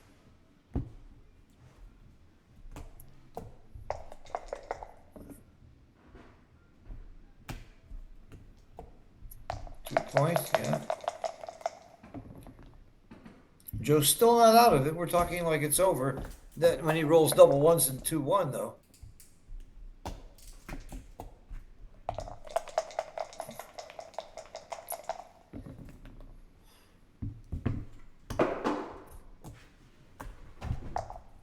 Why is it that I'm expecting jokers? Usually you don't. I'm just waiting. I'm just expecting Joe to roll double 6. Aren't you? It just seems like you know what's going to happen. You just feel it. I feel it's the same. You feel the same way. Just waiting for it to happen. There he is. You know. Without any surprise at all. If I'm Gary Koscielny, I'm just on the edge of my seat. There it is. There's Gary. It's hot. Whew. As much as I'm good friends with both of them, so I can't root for either one. But Joe has already won a big event. Two events this time. He's won a lot of money. It's kind of nice to see Gary walk away with some, because Gary's in my chouette, and I want to make sure I get paid. So I always want guys in my chouette to make money.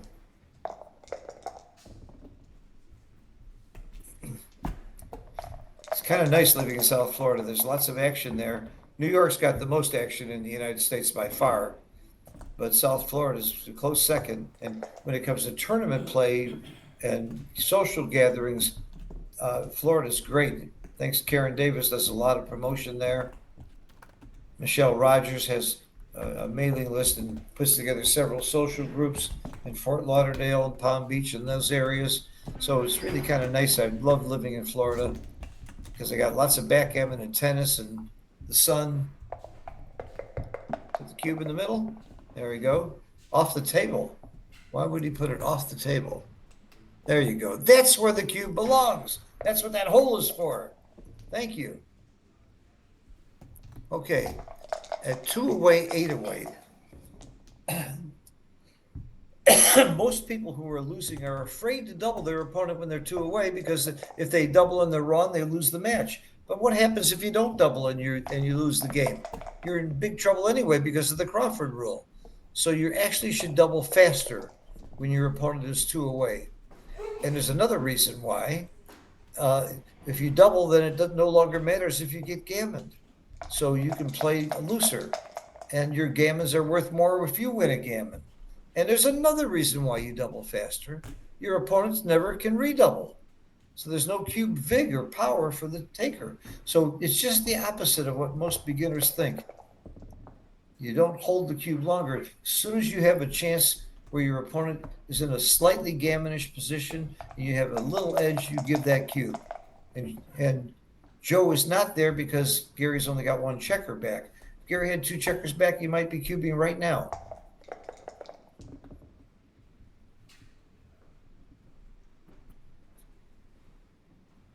Double 3? Double 3. Well, you just move a lot of freight. I don't see too many plays other than 4 down, maybe. I guess you don't want to give up your midpoint. What do you do, Akiko?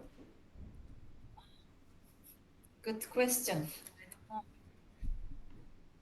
I think I just bring 4 down Mhm. and give up the midpoint.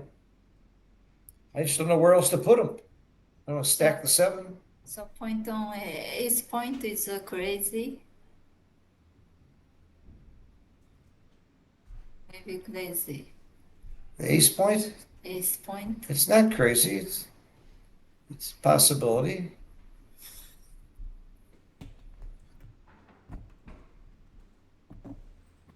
This play makes sense. Instead of having a huge stack and giving up your midpoint, you hit off the ace. That might not be that bad. Might be the right play. But maybe make ace. Make the ace. Have no blot there and give you time to get your back checker moving. Good for Joe. See, this is a possible gammonish position. Doubling from the roof at this score makes reasonable sense. You would never double this position at other scores, at normal scores. If he'd hit that ace, he'd lost his market and he'd be sorry he didn't double.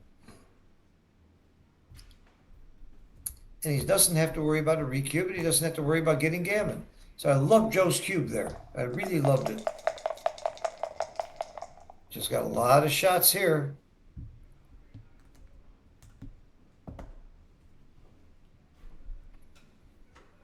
Why not be aggressive at 8 away, 2 away?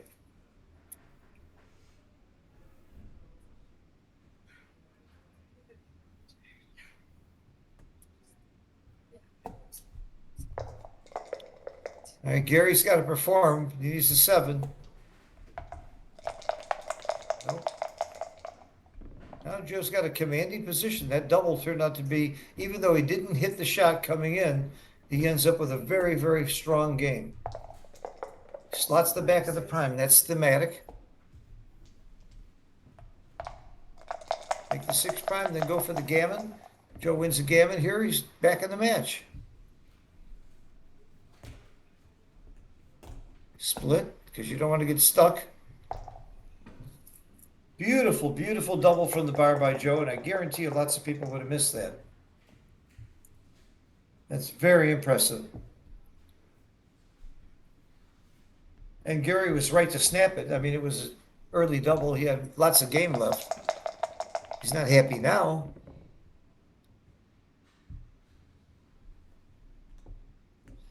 Joe's got to pick up another checker, though, to have a reasonable chance at gammons.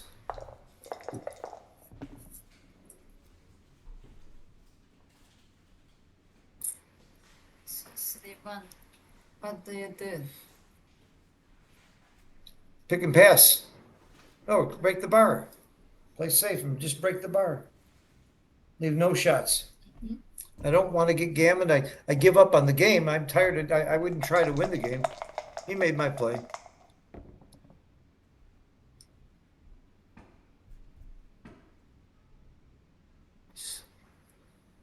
5-3. Joe would like to slot his 3-point because that's the way to advance the prime. But he can't do it with his shot, with his roll. Notice he's staying back to try and get another checker. He knows he needs another checker to have a reasonable chance at the gammon. If you can close your opponent out with 2 checkers on the bar, your gammons are around 40%. So right now with 1 checker, your gammons are around 3%. So that's how much the second checker means. It's huge. You have good knowledge. I got great knowledge, not much skill. Big difference. You got the skill. I'll trade you. No brainer. You got the skill. You know how to win, and I know how to talk. Go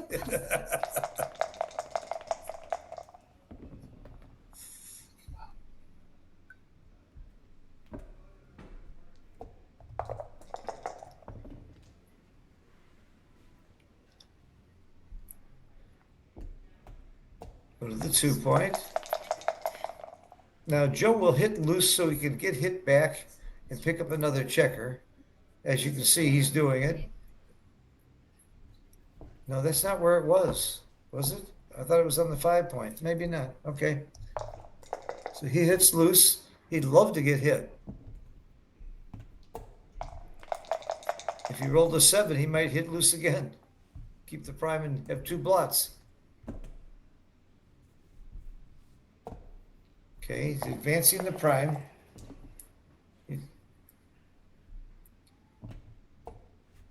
So Gary's getting what we call, Gary's getting thinned, getting stripped.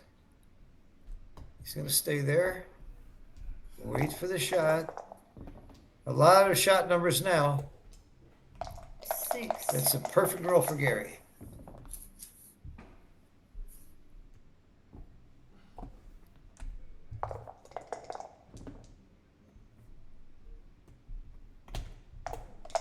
Good roll for Gary. Clearing with no shots greatly reduces his chances of getting gammon. Hit.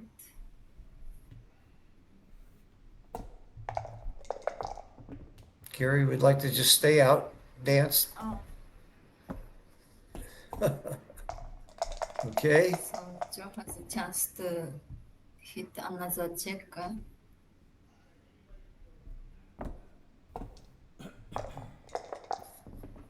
3-2 leaves a shot. 2-1. Do you pick and pass? Why pick and pass? Yeah, because you might come in behind him. You might roll a 6 or a 5. And he does, so that way you get him out of your hair a little bit. Okay, there's the shot. Now Joe's going to hit loose with a 6 or a 3. 6. And he's not going to cover even if he can. If he doesn't get hit, he's not going to cover that point. He wouldn't play a 3 or a 6 to cover. He'd like to get hit, pick up that other checker. Double 4, he's going to have no choice. How to play that's his worst roll. He doesn't cover and he loses his prime. Gary rolls a 1-6 here and wins the game. Okay. That pretty much destroyed Joe's chances of the second checker. So now he's going to focus on just winning the game. Which is not a bad thing, winning the game, by the way.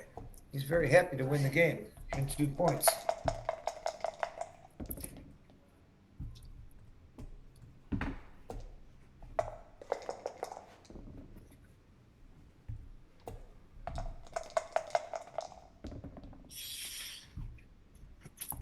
What's happening? The internet. Yeah, the internet's frozen. Yeah, that's a problem. Because clearly there's no decisions here. There we go. We lost the internet for a little bit, at least at our side. We're on the ocean and the Mediterranean, right on the beach. The beach comes right up to this property. It's understandable that they may not have great Wi-Fi all the time. And it was a stormy day today. Today's the first day we got cloudy and a little rain, didn't we? Is there rain? I didn't. I didn't see the rain, but I heard thunder I assumed it was raining. Picks up 2 points.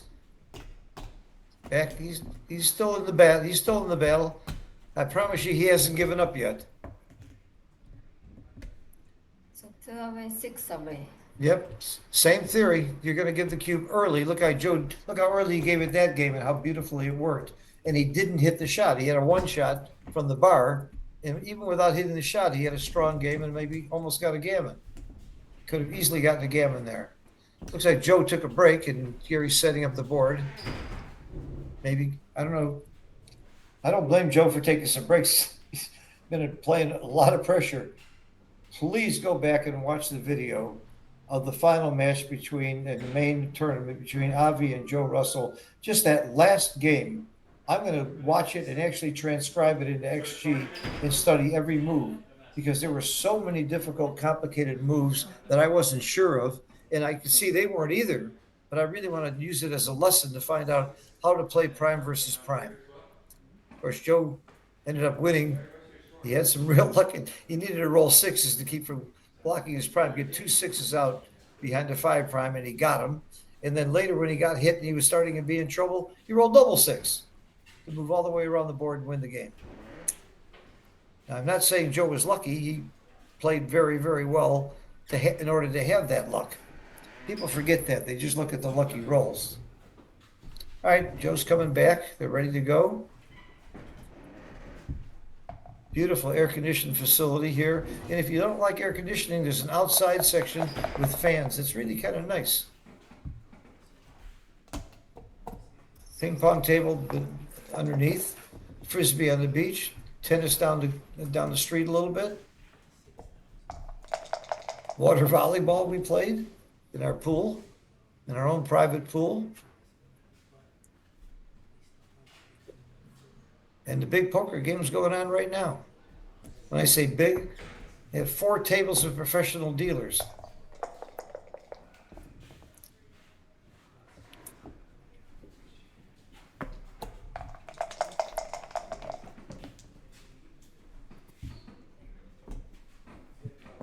Six, 5, 8.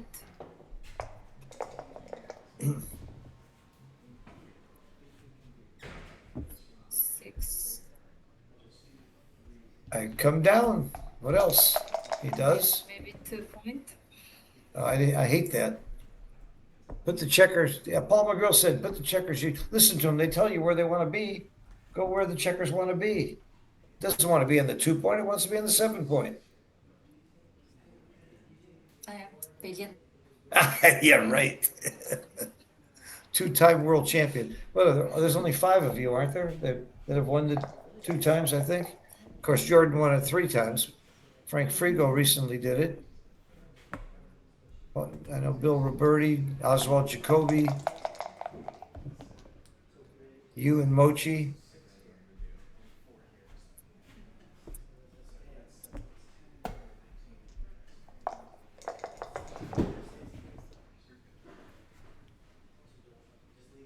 Hit.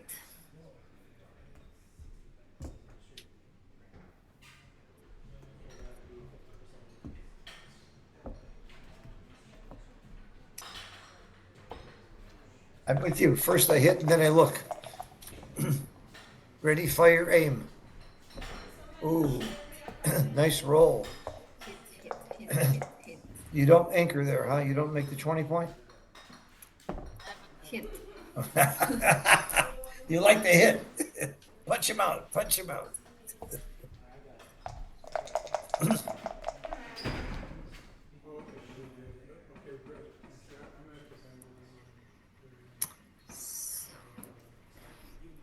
Joe, this is not one of your best.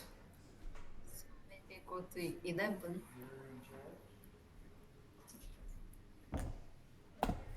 Yep. Yeah.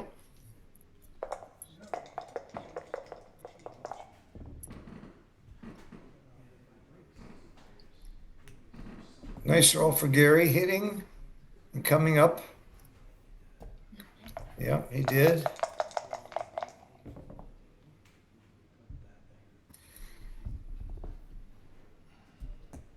Not much you can do here.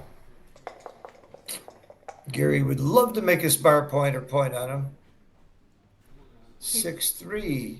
Hit, hit, hit. Hit outside, yes. Hit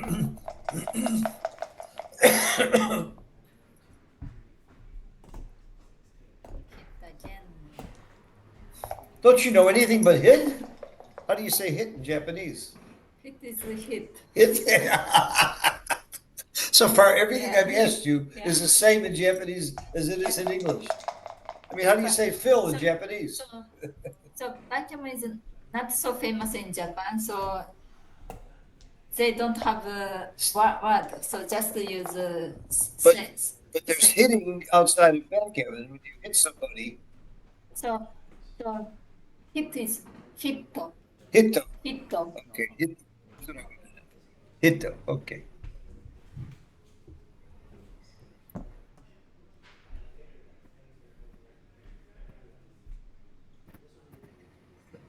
Six, 4.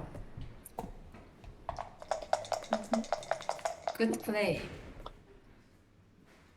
Yeah, Joe doesn't have a lot of ammunition to hurt his remaining points.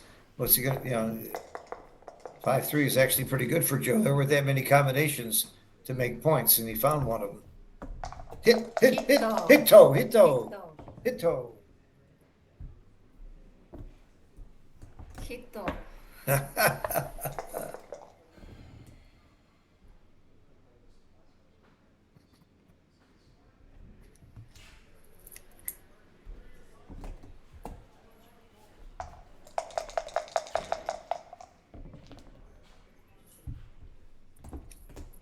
So Joe made 5 point. Good. 5-1. So maybe make anchor the slot 3 point.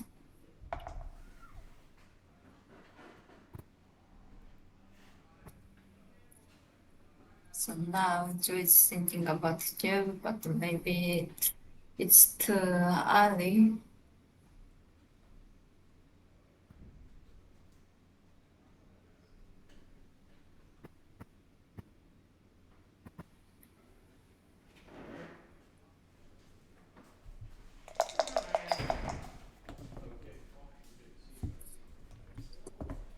This is good. Ooh, nice roll for Joe. Now Joe should be doubling, I think, unless Gary performs. Wow. That's the best performance he could have. Coming in, making the higher anchor. He's got to come up. That was a performance. That stopped the cube. That was a cube saver roll, if I ever saw one.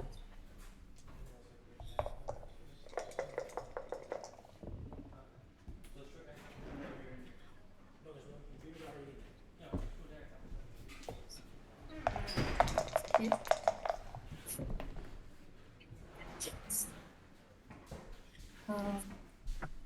5-6. Just to play He's safe. thinking about coming out with 2. Playing safe. What does he do next time? So he's thinking maybe you come out with 2 now. Next. Okay. I would have he thought about it. It's not good for Gary. Just go to the 2 point. That's all he can do.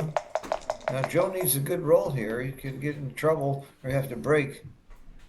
This is good. This is great. Great. Come out. I'm not sure about coming down. I might have just continued. If you're up in the race. I guess he's not up in the race enough. So he didn't want to block. Now, if I'm Joe, I'm thinking about the cube. It's because of the score. But it's not gammonish. So that's one reason Gary can easily take. And the race is another reason. Yeah, it's not gammonish. You want to activate gammons mostly. I don't like it. I would run. Like none. You would run. I would run too. Give him the 6 before his board's developed and you're cracking your board. Joe didn't think very long about that one. He didn't want to give him the 17 shots.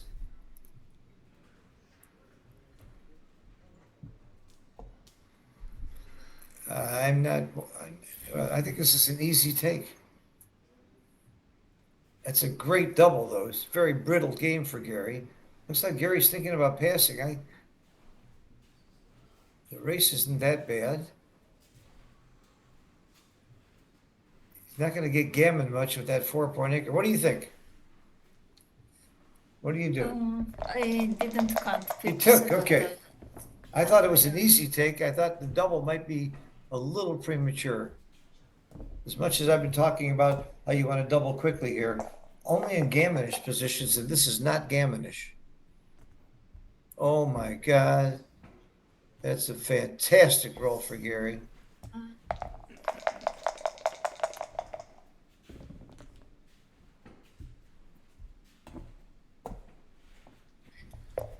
Hits a double 5. Come out is okay, but maybe 13 to 8. Uh-huh. Easier to bring home. Yeah. This is going to be hard to bring home without leaving shots. And Joe's got time to stay there on the 18 point. Gary's already having to waste, and there was still a great roll for Gary. Very good roll for Joe. He wants to stay back. He wants to roll small. He wants to wait. He needs that shot. And you don't want to miss his shot. If you watched Hamilton, you've heard that song.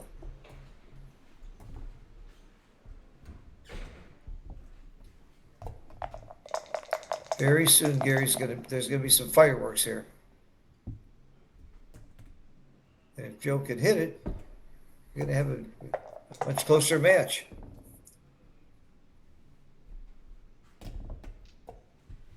Gary, you're delaying the pain.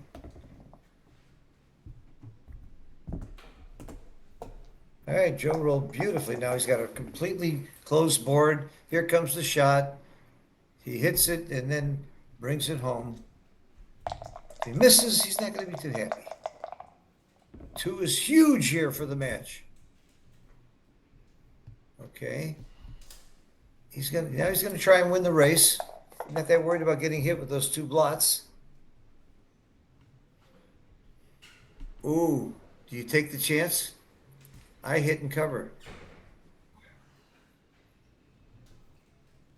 I think I hit and cover. Actually, safe. Too many gammons if you hit and cover and get hit? Yeah. Is it? I'm a gambler. Hit and cover, you probably win the game. Play safe, and he waits another time. The hit and cover is very risky. So you play safe. Okay. If you get hit, gammon, right? Yeah. 3 blocked.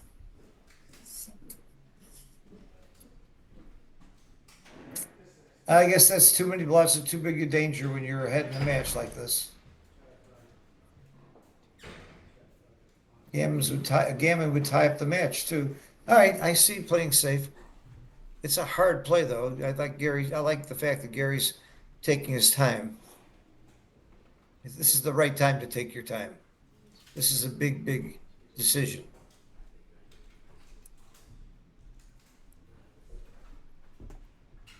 Okay, playing safe, probably right.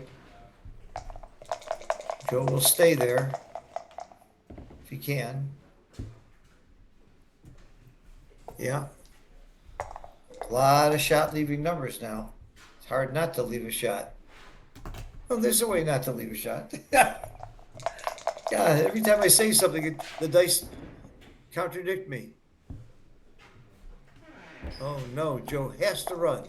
All right, but he's not out of the race. He did not want to see that 6. Maybe Joe's luck has run out. He's had an unbelievable run. You can't feel sorry for him. You sure got to be happy for Gary playing very valiantly against the world champion Joe Russell. Still anybody's game.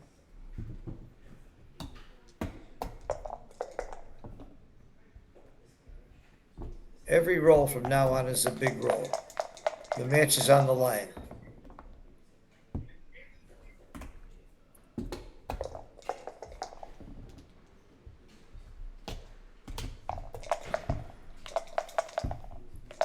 Very close. Very close. Good roll for Joe. 9 pips, takes 2 checkers off. Oh my God, this is really hanging by a thread.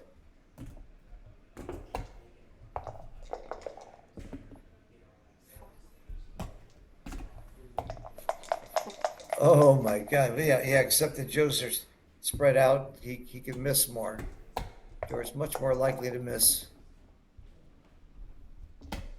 Oh, that's big if he doesn't roll another one. That's a huge roll for Gary. The odds of rolling a 1 in the next 2 rolls are high. Oh, he did it. He did it. Wow. That was huge for Joe. That made Joe a big favorite now. Gary's almost certainly going to need doubles. Joe could roll 2-1, but you know, the odds of that are. He didn't. Look at that. Look at how close this was. No, won't happen. No matter who it is, I'd hate to see you lose that way. Whew. What a game. That was a breath holder. Yeah. And now look at Joe back in the game. 2 away, 4 away, the most famous score in backgammon. Let me just give you an illustration. If I am losing by 2 away, 4 away, and I roll a 5-3, and you split with a 5-1 or 5-2, it's a double. Only at that score you would double that quickly to activate the gammons and to reduce your own gammons to 0. Now, obviously, if you rolled a 4-2 or a 3-1 or something really better, you'd have a very fast double. However, there ain't gonna be no fast double after your opponent rolls double 6. That puts Gary in a very solid position the rest of this game. Unless, of course, he breaks it like now.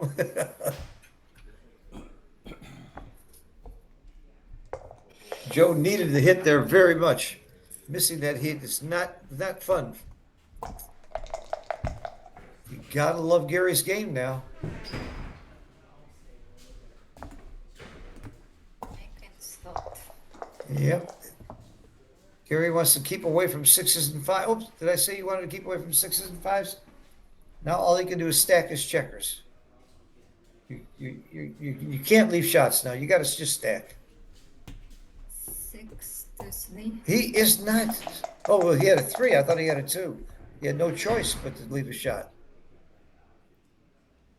Joe needed that hit. This could be very critical, this game. Of course, now you won't see Gary doubling Joe very fast. Joe's take point here is 18.6. So Gary will not double Joe until Joe is somewhere right around or beneath 18%. He actually should double when he's around 19 or 17%, something in that range. And by the way, I know Gary knows those numbers because I taught it to him.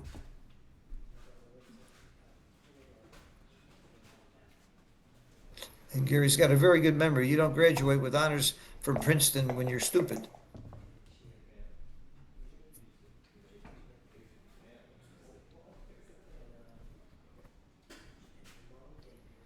So 5-4. 8. So you don't worry. You don't need to make the 3-point, right? 3, yeah. Yeah, your goal is to bring your checkers in clear. Making the 3-point means nothing to Gary. He wants to clear that 18-point. I mean, the 13-point. Joe needs a shot. He's clearly losing the race, so he needs to get that shot.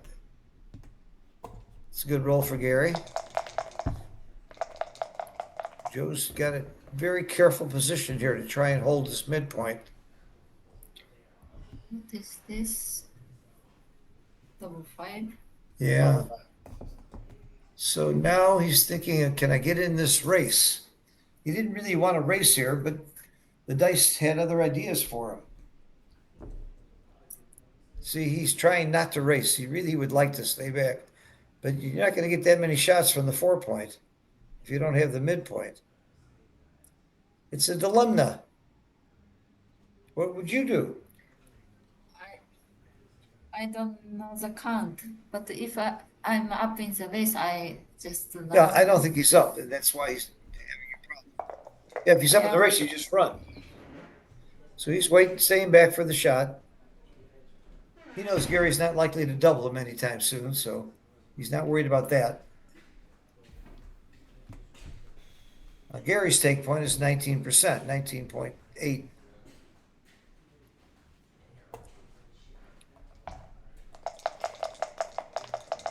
But gammons, if he's doubled, are very, very expensive. They're 1.0, which means it's double what it would normally would be in a money game or at a lower score. So he has got to worry about gammoning positions. Good roll for Gary. This is exactly the kind of game Gary wanted at this score. A quiet game with no gammons, just a racing and blocking game without a lot of gammon risks. He cannot be thinking of doubling yet. Clearly, Joe has more than 18%. Plus, if Joe gets the cube here, he immediately recubes. It's an automatic redouble. Why do you let the cube stay at 2 when your opponent needs 2? Put it on 4 because you need 4. So that's why you have to be much more careful about doubling if you're Gary. See, cracking your board here means even if you get the shot, you lose. This play is forced, I think. You agree? I don't see an alternative.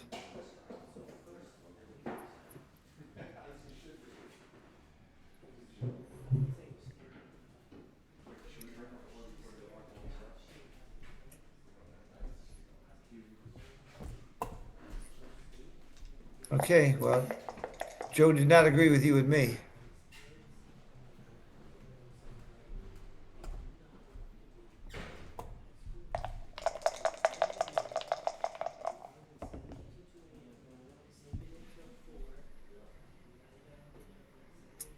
So he comes out this roll. He could have come out last roll and held his board better. That's why I think that was wrong.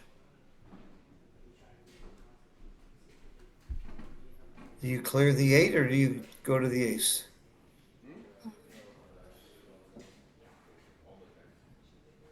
Make. You make the ace point. Yeah. Okay. Why not clear the 8 point? Too brittle?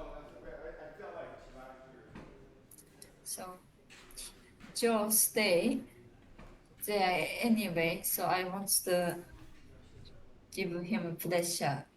I see. By making the point, you could hit him later. Yeah. Okay. Well, Gary made my play. That was my play. He hasn't made it yet, though. I'm just trying to win a race. I think that's the way to do it, but I understand your logic. So here we are, two very fine players with very different agreements. I mean, I'm not talking about me and Akiko. I'm talking about Akiko and Gary.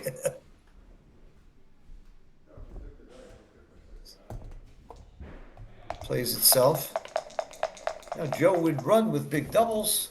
Otherwise, he's cracking his board. And he's going to crack his board because this is such a lousy running number. You can't run anyway. So now he has to get a shot or it's big trouble for Joe. Okay, now Joe's probably going to be forced to run. He's not going to get a shot next time anyway. He may as well just run and try and win the race. The only question is, when does Gary double? I think this is too soon. You get a 4 cube back in your face and one big roll by Joe and you lose. Those two gaps are not pretty. I think Gary's wrong to double here, but he would be even more wrong not to think about it.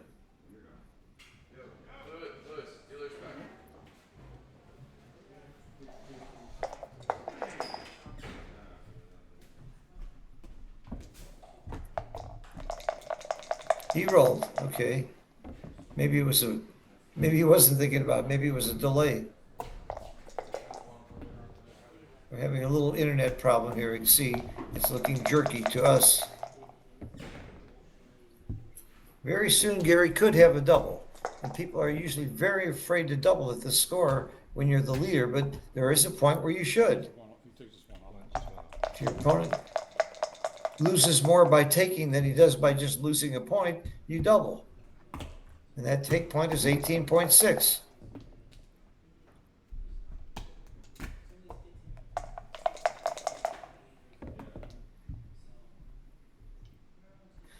Joe needs a good roll here.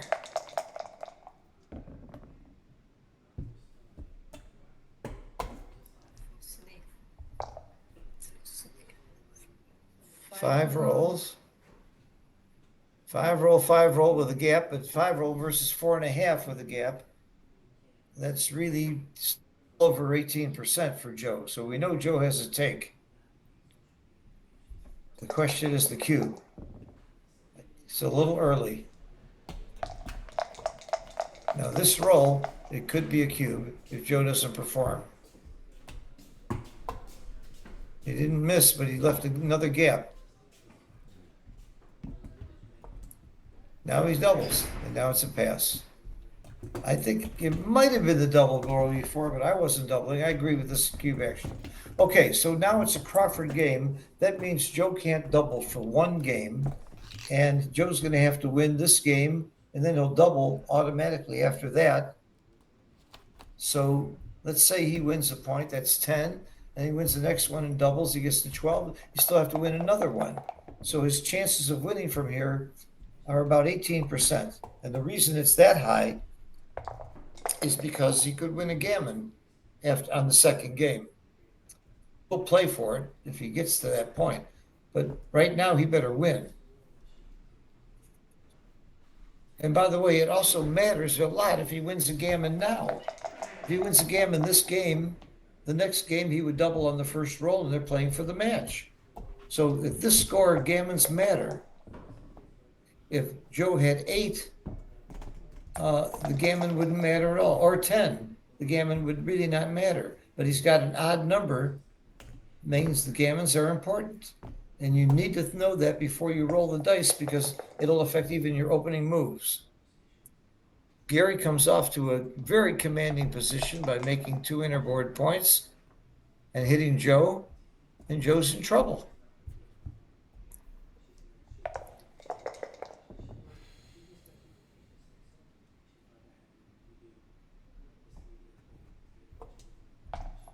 And I was dumb enough to bet $100 with Gary who goes farther in this tournament. And he certainly did beat me.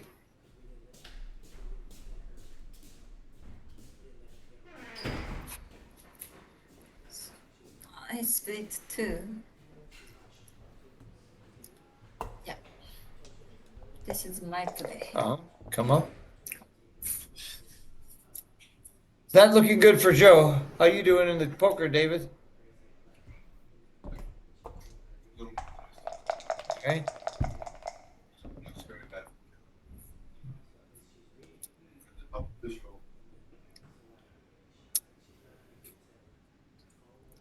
And since we have a piece of Joe, what looks bad for Joe looks bad for us.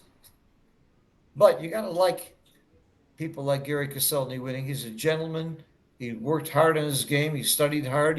He gives back. He not only teaches, but he donates his time to give lectures online. He's just a good guy. I've never seen him get upset or rude to anybody. The opposite of me.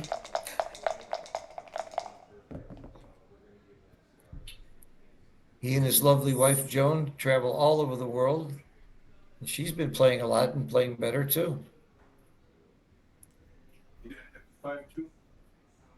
13-8. 5-3 with 5-2. Yeah. It's like silly. Yeah. Maybe He had an he anchor. over. Gary missed the hit. Yeah. Yeah, we all saw that. Strength when they miss. He may have a How can you nightmare. Can't really overlook that. Wasn't playing. Maybe you're not mindful. I mean, he had to know he did. Maybe he thought hitting give his opponent a chance to make another anchor in a back game. Well, he was hitting the inside board. Oh, yeah, yeah. Joe's in a much better spot. Oh, you're talking about making the 1 point. Okay, yeah, okay.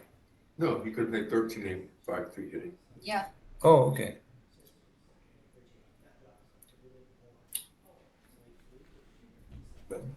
To turn the whole match. There's food in the poker room if you guys are hungry. I've had plenty to eat. The food here has been amazing. They have a big buffet tonight for everybody, as much as you can eat. Joe was happy to see that. Usually after you win a tournament, you got to buy dinner for your friends. You hit. Look at it's in the name.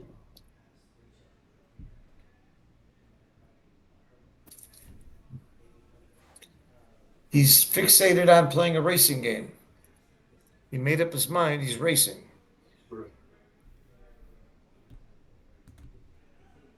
So Joe doesn't worry about getting gammon. It would be nice if he won a gammon, but he doesn't care about losing a gammon. There's the hit. And the hit back would be monstrous here. Not quite.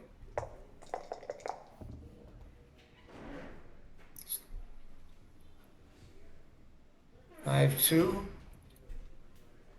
You could play safe or you could make the bar. Making the bar leaves that 2 shot. Make 2. Make 2 point. Make the 2 point, don't leave the shot. Very bad juice. But huge upside, you can say. Let's see. Double 5. Let's match. Ouch. All right. We may have a new Masters jackpot champion. This event started 2 days ago and went in conjunction and around the main event, which Joe won. So you can't feel too sorry for Joe, but you got to feel very happy for Gary if he wins. Of course, we're talking like it ain't over until it's over. I think that's Yogi Berra, isn't it?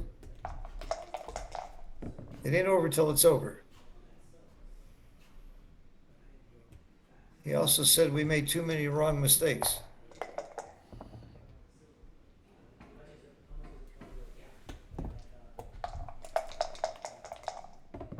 Well, Joe needs a very, very lucky shot and hit here, or else this match is over.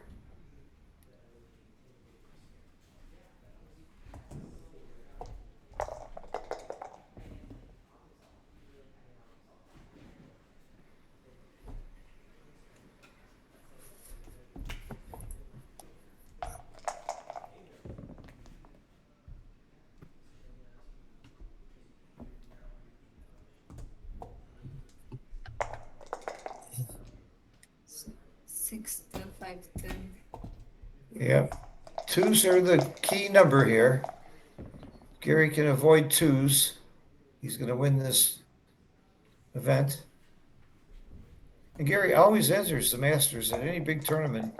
He's not afraid to sit down and knock it out with the big boys. Very good roll there. It's going to be a long time to get a shot here. And he's even, not odd. So even doubles works. Now it's odd. Joe can leave 1 checker there. He might have to keep his board from crashing. He's thinking about whether he's better off with 1 or 2, but he's better off with 2 now. 1 gains nothing and could sleaze out with a double 1 or something. Now he's going to go with 1 checker to avoid crashing his board. He's not worried about getting gammoned. He just doesn't want to crash his board.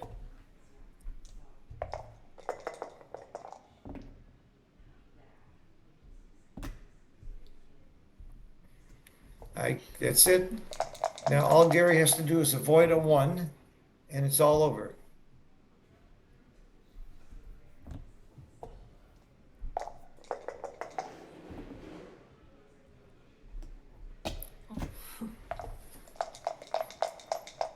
But even if Joe gets the hit, he's not likely to win. So and he has to go with a 6 now. No, it stays.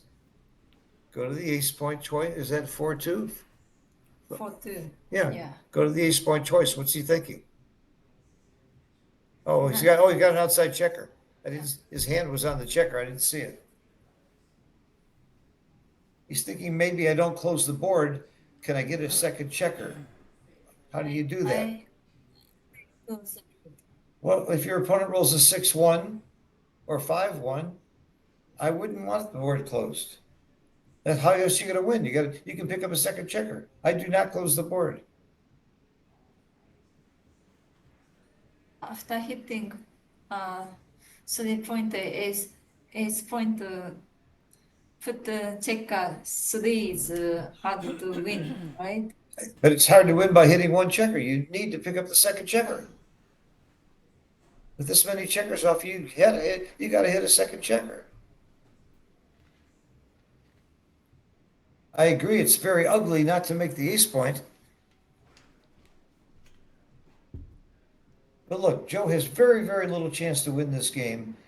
He has to, his opponent has to roll a 1 and he has to roll a 1 in return. And look how long he's taking to make sure he makes the right play here.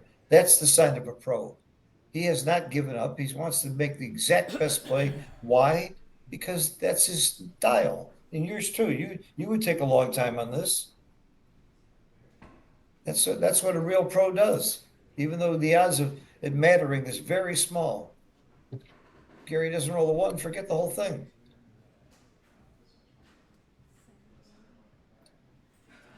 Good for you, Joe. This is a good lesson for all of us. Don't give up. Get it right every time. You sleep better when you know you played right, don't you? You gotta manage yourself for screwing up.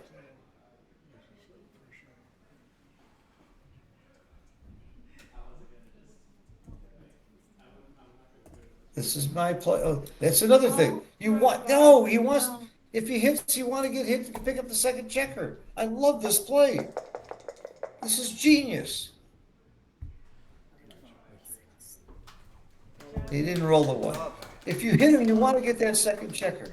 All right, Gary Koscielny from Florida won the doubles and won the Masters jackpot. And Joe Russell coming in second. That's nothing to be embarrassed about. If you'd told him before the tournament started you're going to win one and come in second in the other, No, 2-1 was. he'd hire a private jet to get here. No. Thank you for watching, everybody. We appreciate all the work done by the tournament people to bring this to streaming. Akiko, I appreciate you so much for helping me and educating all of us. And I urge you to come to Jamaica next year. We have 2 tournaments in Jamaica, one in June at the Jamaican Inn that I run that tournament. And I'm one of the sponsors of this tournament, one of the organizers for this tournament every year. Don't miss it. It's the best. And we'll see you in New Orleans. We'll see you in New York. I'll also be doing commentary in Dubai and Cyprus. And goodbye. Signing off from Jamaica. Yeah.